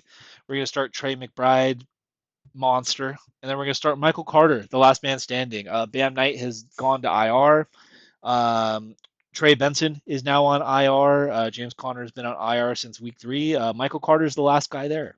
So we're going to start him, what should be a bell cow role. And then we're going to tricky decision, secret Jerry Rice on the Arizona Cardinals, Michael Wilson. And we'll start with the Cardinals first.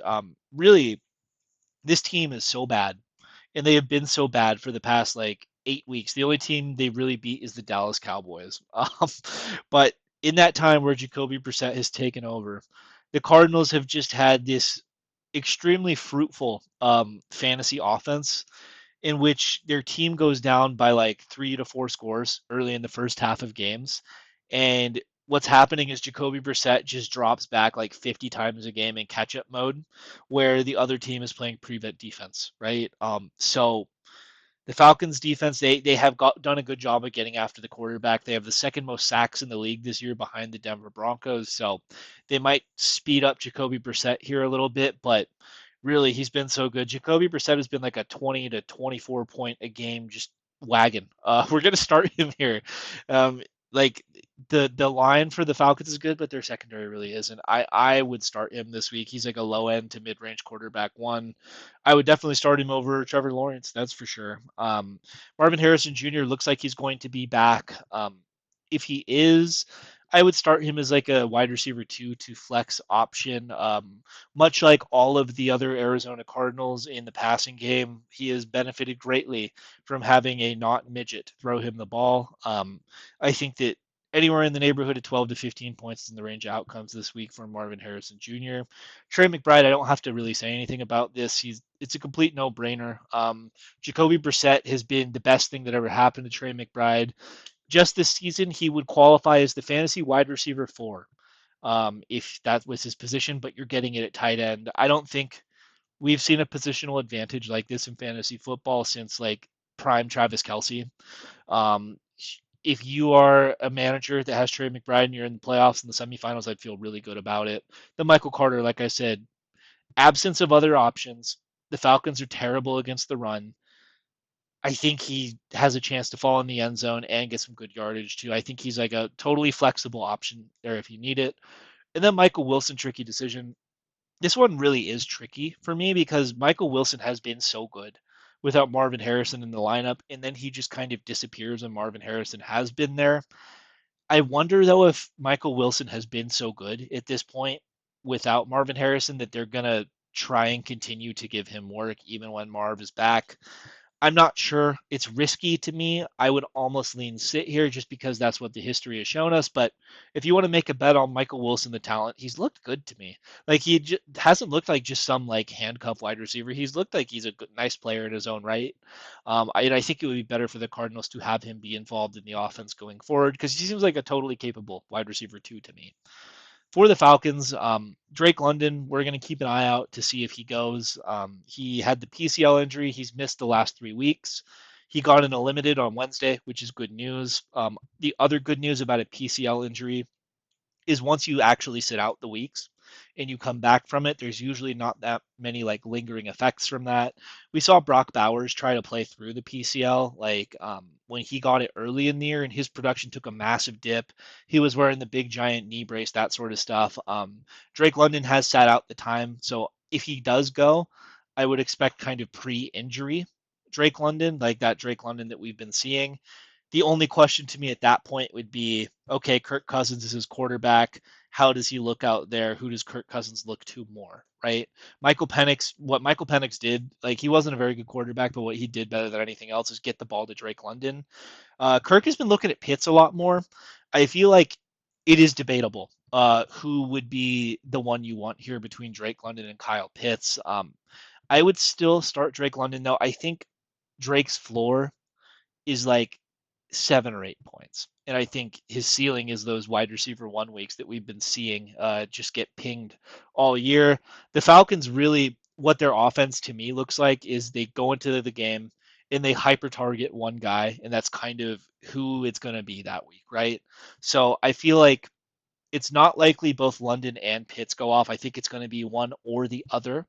But we're still going to process start Drake London here, but maybe just temper the expectations just in case it is Pitts this week. Bijan's a no-brainer. I think he leads the NFL in scrimmage yards, and the Cardinals are a trash defense. Elite running back 1 this week. Kyle Pitts, we just talked about that. Generational run, tight end's a tough position, and he might get the Drake London work again this week. I think it just depends on where Drake's at in terms of his health. Then Kirk, Mooney, and Algier, they are just the secondary options on the team. I'm not starting Kirk Cousins even in the most positive matchup against the Cardinals here. Darnell Mooney is just dust, and then Tyler Algier. Maybe if I had confidence the Falcons were going to be up 17 to 20 points, I might want to start him, but I don't. I don't have faith in either of these teams. I think both teams are bad. I don't know what's going to happen in this game, so I would not start Tyler Algier. Thoughts on this one? Do you think I get my under in this game? Yeah, I'd be surprised. Yeah, I'd be Um, surprised too. yeah, and I don't know. I'm playing a guy who has Marvin Harrison Jr. and Michael Wilson. Right now he has Michael Wilson, and I'm curious who he ends up starting between the two. Um, I'd probably prefer he starts Michael Wilson to be entirely honest with you, but I guess we'll find out. And then even more interesting is I don't know, maybe I don't think so, but like does all three of them being on the field and Michael Wilson rolling in a way he was in the beginning of the year, does that impact Trey McBride at all? I don't think so because their running backfield is now so decimated. I think this is just like a 50 pass a game team with a terrible defense. But it is at least interesting. I do wonder if that ends up factoring in at some point. Probably not against the Bengals next week, but maybe this week. Trey McBride, if you wanted to take the week off, brother, if you wanted to just maybe Yeah, go sub 10 points, I would appreciate it. I would not mind, but unlikely. Okay, the Steelers go into Detroit to face the Lions. The Steelers with an implied team total at 22.5.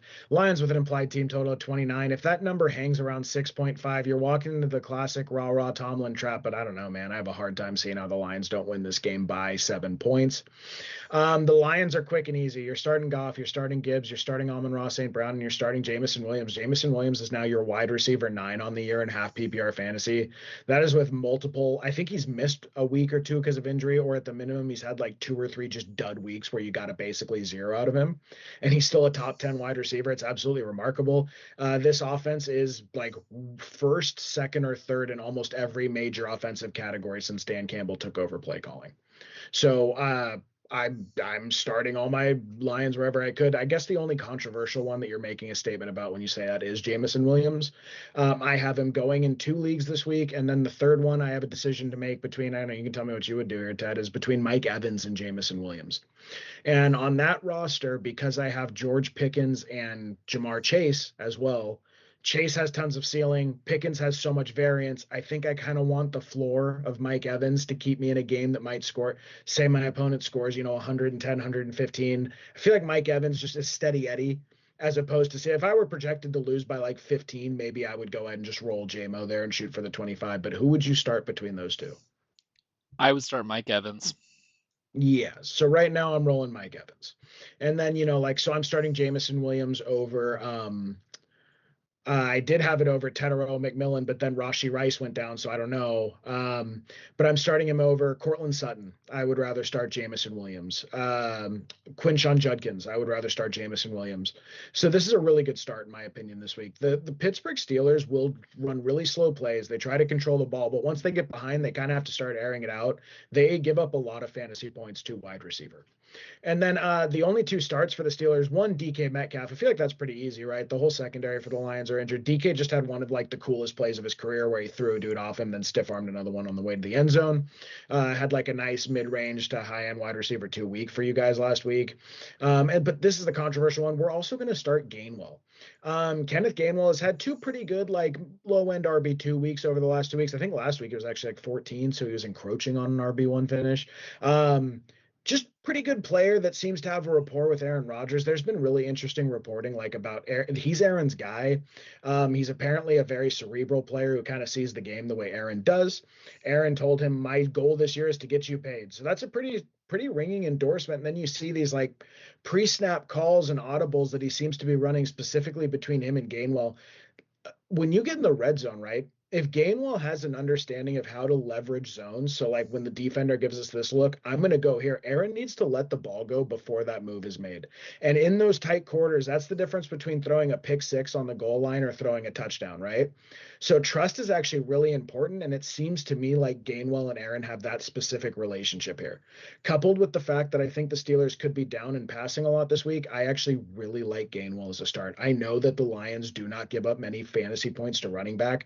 I think that is more Tyler Warren, Jalen Warren's problem than Kenny Gainwell. I'm starting Kenny Gainwell this week. I would recommend you guys do. Sits are going to be Jalen Warren and the tight ends. Once again, if we conglomerate all the tight ends into one, I actually have seen leagues like this where you can draft like quarterbacks for San Francisco, quarterbacks for this league, tight ends for the Steelers. If you're in a league like that, yeah, please roll the Steelers tight ends. They're like the tight end 3 or 4 on the year if you just look at their tight end usage, but they're not in most leagues. That's not how it is. I think they had 2 rushing touchdowns to tight ends last week. They had Hayward and they had Jonnu Smith run one, run one in on the goal line. So, bizarre. I wish it were one guy. It's not. And then Jalen Warren is just to me. This is like not. You guys are in the Final Four this week. You need to play people with real upside. Start Audric Estime over Jalen Warren. Sort of tricky decisions are going to be Rodgers. This is a really dinged up secondary. This is a really high over 50 points over under on the week.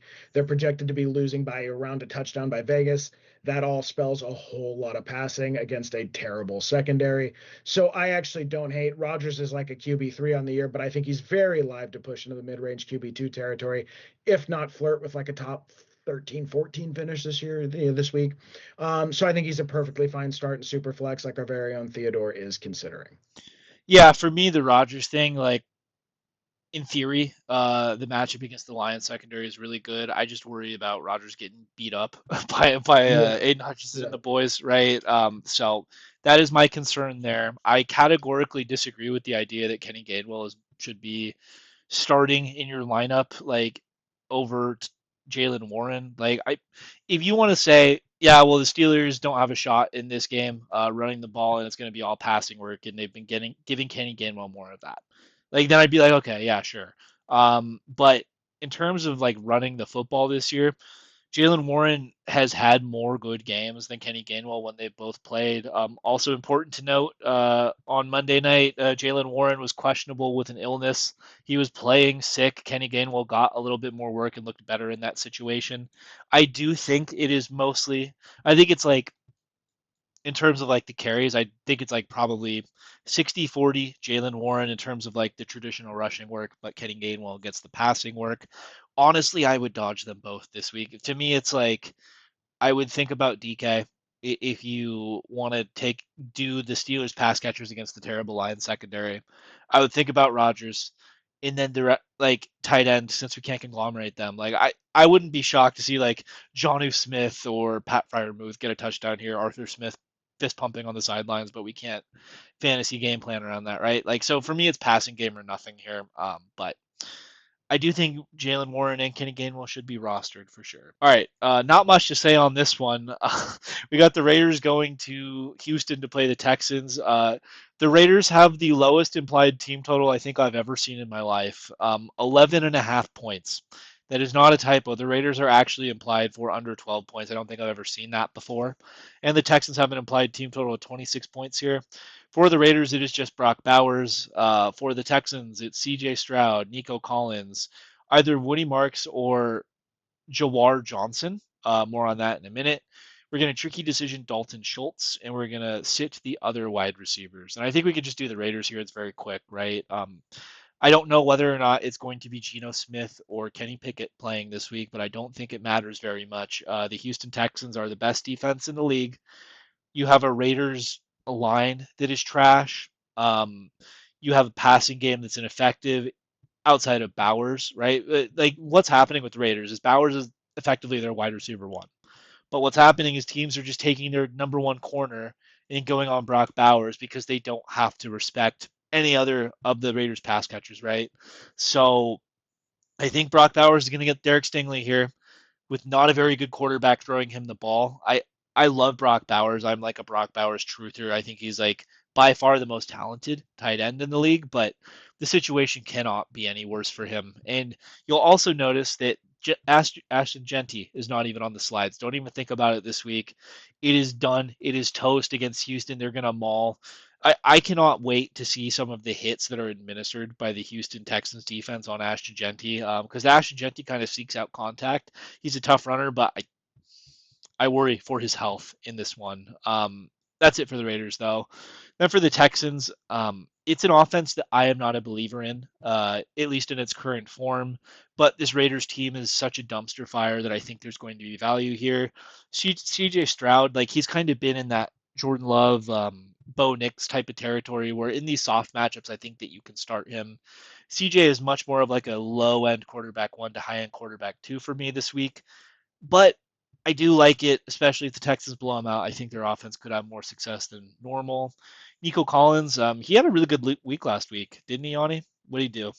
Yeah, he's been the wide receiver 5 since week 10, and he had 22.2 in half PPR, 22.1. Yeah, long touchdowns. He's been really in an offense that I don't want to start a lot of players on at the Houston Texans. Nico Collins has by far been the most consistent and most startable player on the Texans. My worry about the Texans, like as a whole, right, is oh well, the offense is so broken that Nico Collins has a chance to go to zero. They're not going to go to zero against the Raiders. I think Nico Collins is in your top 10 this week for wide receiver starts. For Woody Marks and Jawar Johnson, this is very interesting. Woody Marks DNP'd today.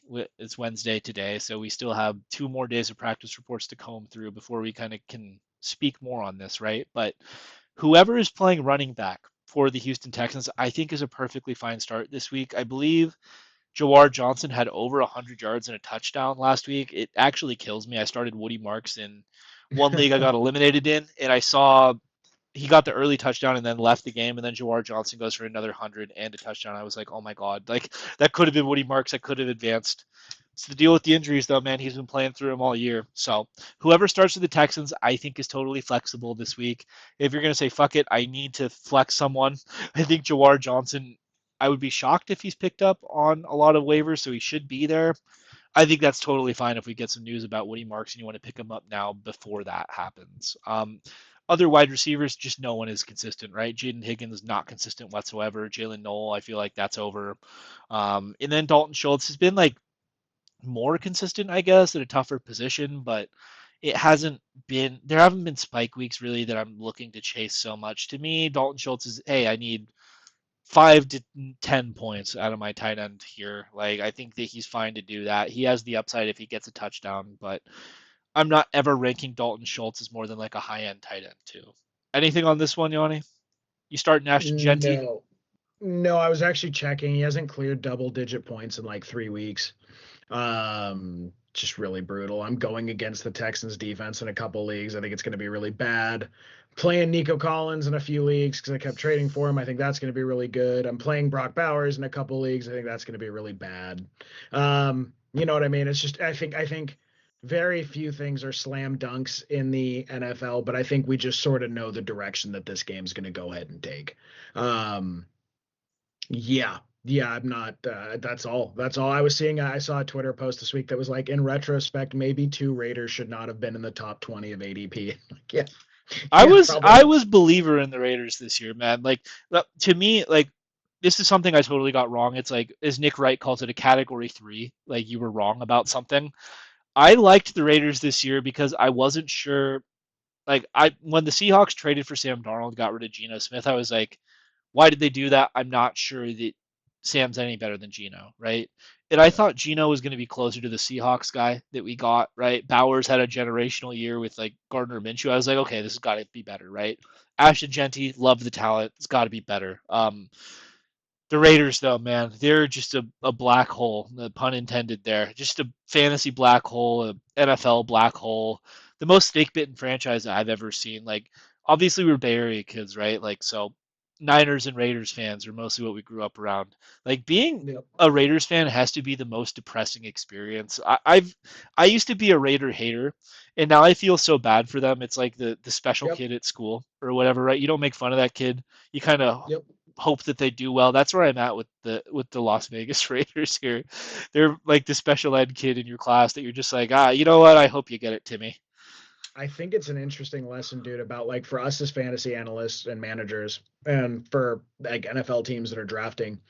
Dude, when you drop the all-star or stud, projected to be stud rookie running back into an offense, that goes a hell of a lot further with a built team than it does a not built team. You know what I mean? Like if you give Saquon Barkley to the Philadelphia Eagles, right? Transformation. Christian McCaffrey to the Raiders or to the Niners in the middle of the season. Transformation. Joe Mixon to the Texans last year, just all of a sudden transformation. Like I think these built teams, right? It's a whole different thing when you add a running back in that context. Whatever, if the Chiefs go get a running back next year and Mahomes only misses 3 or 4 games, amazing, right? So like we have this kid coming out who some people think is like I've seen him comp to all sorts of crazy guys, love out of Notre Dame. Dude, I'm very curious to see like what team goes and gets him, and we need to remember that next year because Love is being called a better prospect than Bijan, better prospect than Gibbs, better prospect than Genty, and he probably is a little bit better based on his college. At least coming out of college, he looks like a better prospect, or at least the same caliber as these guys. Where do they land, dude? Where do they land? Because I'm really curious if we're going to do this again, if we're going to see like top 10 pick Love next year, and you know, so something to think about in the offseason. Okay, Patriots and Ravens in a game that I think has the sneaky potential to be a shootout, even though Drake May actually did not have a great game passing last week. Both me and Ted had him going. I got bailed out by the rushing touchdowns. I actually have Jacoby Brissett on a Drake May team, but I'm still going to go ahead and roll Drake May. I have Baker Mayfield on a Drake May team, but I need ceiling there that is going against the number one seed in the league. I'm rolling Drake May. So for the Patriots, pretty straightforward, I think. May and Henderson, those are your boys. Henderson, May had one of the sickest plays of the entire year, in my opinion, because I like dirty work plays. He ran 50 yards downfield with 4.340 Trevion Henderson to throw a block to spring him on a cutback run that was really cool. Got bunched up at the line of scrimmage. One cut did not get touched 45 yards to the end zone. Awesome. Trevion Henderson looks like, at least to me, one of the more electric running backs in the NFL. Can he do everything a running back can do yet? I don't think so, actually. I think his pass blocking has a little ways to go. I think his between the tackles work has a little ways to go. But like, God, dude, as far as like the ability to one touch home run, just one shot a running play, I think he is very unique in that regard in football, and I look forward to them continuing to expand his role. I think if they make a playoff run this year, it will very much be on Trevion Henderson expanding his role. The future of the Patriots, even in 2025, is certainly not Ramondre Stevenson. I will tell you that right now. I'm positive that the future of the team is not Ramondre Stevenson, or who was the other fucking guy that was taking carries there? Antonio Some other Gibson. guy. Gibson? No, no, Yeah. not Gibson. The other guy. They had some Oh, obscure guy that took 2 goal line oh, carries. Tyrell Johnson, I think, or something like Tyrell that. Johnson.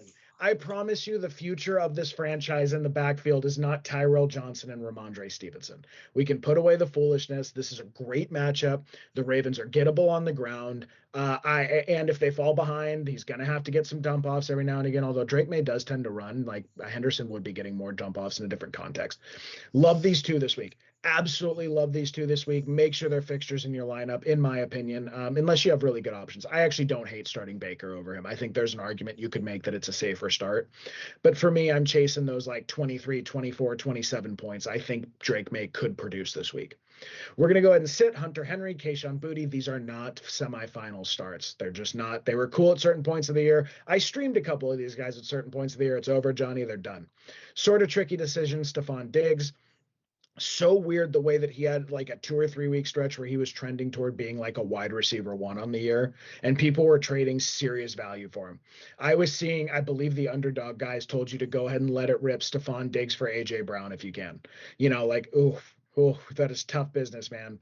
I remember there were periods though. I don't know if we're at that point, but I do know that this is going to be a really good game script, and I just feel like I don't know, Stephon Diggs has looked good enough. I feel like he'll have a big game here sooner or later, but I'm just not sure when that is, and I'm not sure I want that in my starting lineup. I think if you're flexing him, you're perfectly fine. I don't think it's a disaster if you have to flex him, but you are going to have to be aware that like the floor is 4 to 5 points.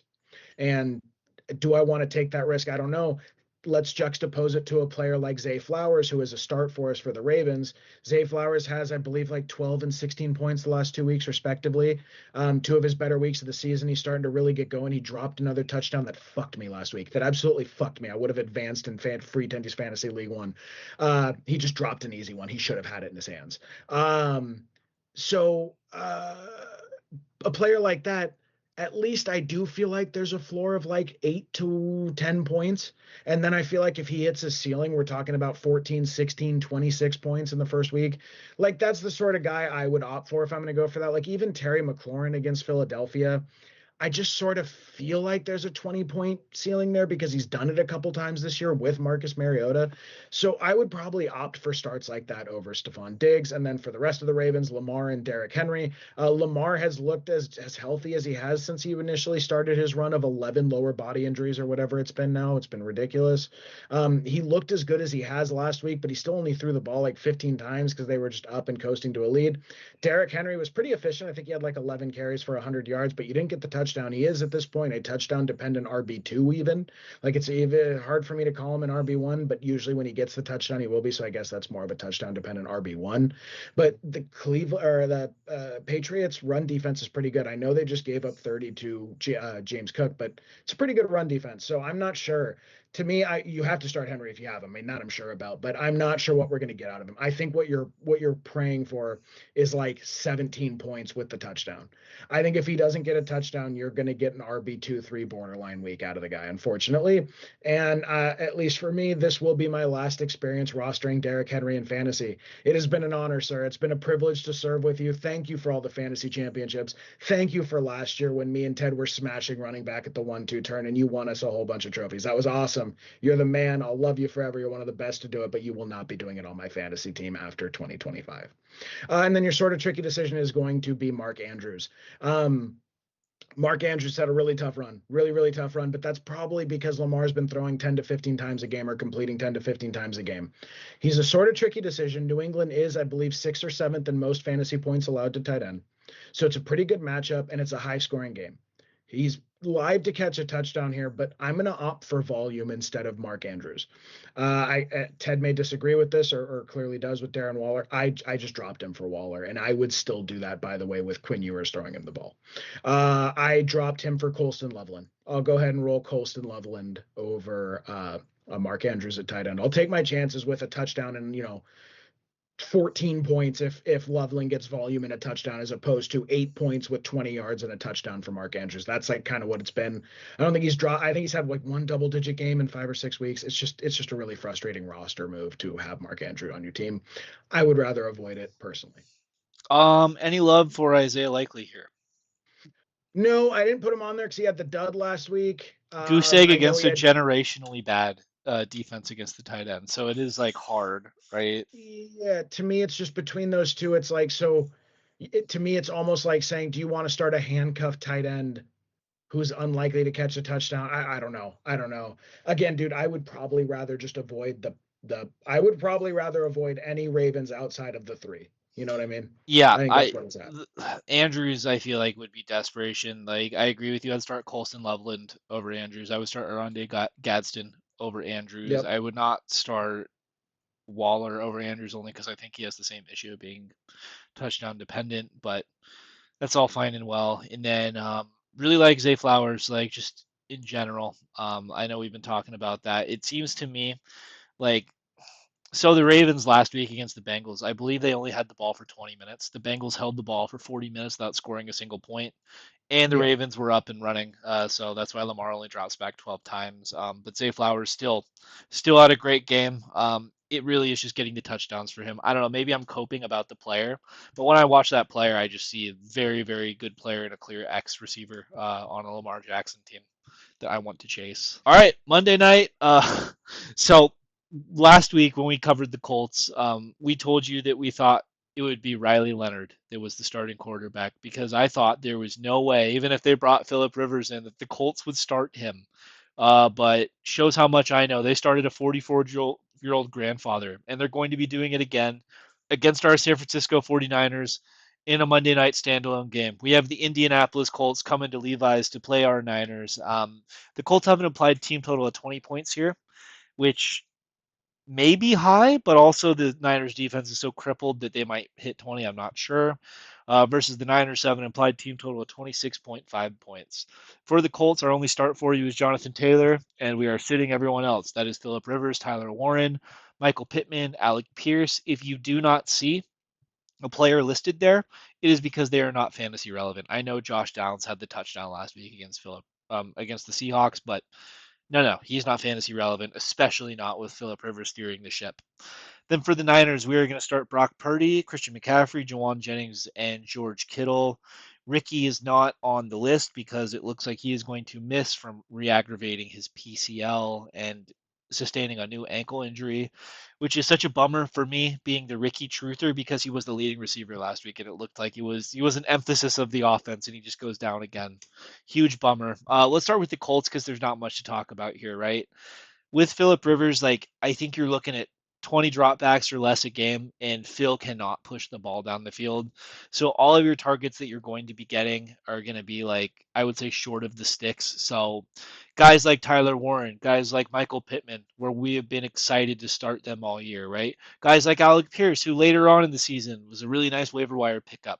I think really they could get a couple grabs here and there, but it feels like all of the value, all of that ripe value that was there with the Indianapolis Colts, one of the best. They were the best offense in NFL history, like through half of the season on a per drive basis.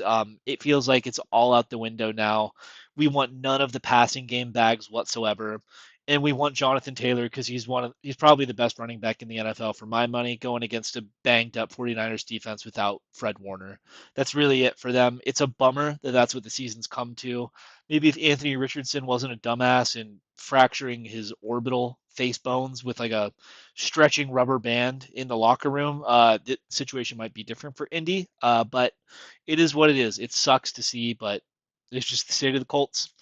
Then for the Niners, they're kind of shaping up to be like an NFC version of like the Bengals almost. They gave up 24 points to the Titans last week, which is a hell of a lot of points to give up to the Titans. The good news for the Niners is the offense is finally healthy and they look actually really good. I think Brock Purdy in a start here without Sauce Gardner and Charvarius Ward on the other side is going to be a great start. I think you can pass all over the Colts. We've seen Philip Rivers throw for over 400 yards on these guys.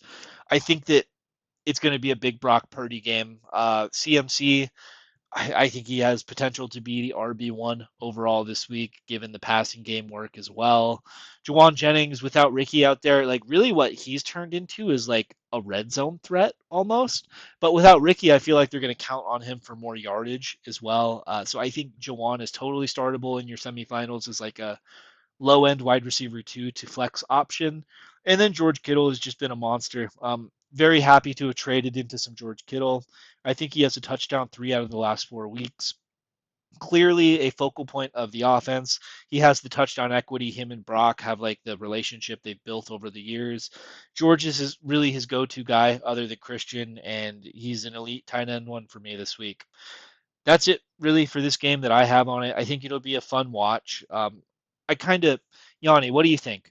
Do you wish that Danny Dimes was in this game, so it would be like No, more competitive? No, you're happy to no, take this. You're happy to take no. this battered win. Oh yeah. No, what are you talking about? That is injury luck for the 49ers is like a drop in the bucket. That is a fart in a hurricane as far as injury luck of this franchise. You know what I mean? That is not even that is yeah, no, no, no. Yeah, I'll take a modicum, a little crumb of injury luck. Yes, sir. Um and then as far as I saw people telling you to go out and grab the 49ers defense and to play the 49ers defense this week. No, Um, no. Absolutely not. Tony Pollard looked like prime Derrick Henry last week against this 49ers defense. Absolutely do not, in your semifinals of your championships, go out and roll out the 49ers defense this week. I think Jonathan Taylor's live to have 200 yards and like 2 touchdowns. I do imagine they'll figure out a way to stop him because Saleh's competent, but God, guys, do not risk that. Please don't risk that. For Yeah, me, like as painful 49ers fans, we'll both sincerely ask you to not do it. And also, I think George Kittle's live for like 25 points this week. So we'll see. need it on that super team. I got George and Jonathan Taylor going, so I think it'll come down to Monday night. But Yes, yeah, sir. that's going to do it for us. If you made it through the whole video, thank you. Please like, subscribe, hit the bell. It helps the channel out. We jammed the question of the day in the front, but we'll ask it again in the back. What do you guys want to see for a 100th episode? Me and Yanni will figure out something to do, but we sincerely thank you for The all, milestone. yeah, the milestone, the interest in the program. Those of you that have watched, I understand that like it's long form content, right? It's not always easy to get through it, but seriously, if you guys watch these videos, we thank you a lot, and we will catch you for the gambling show on Friday, which will be fun. Yep.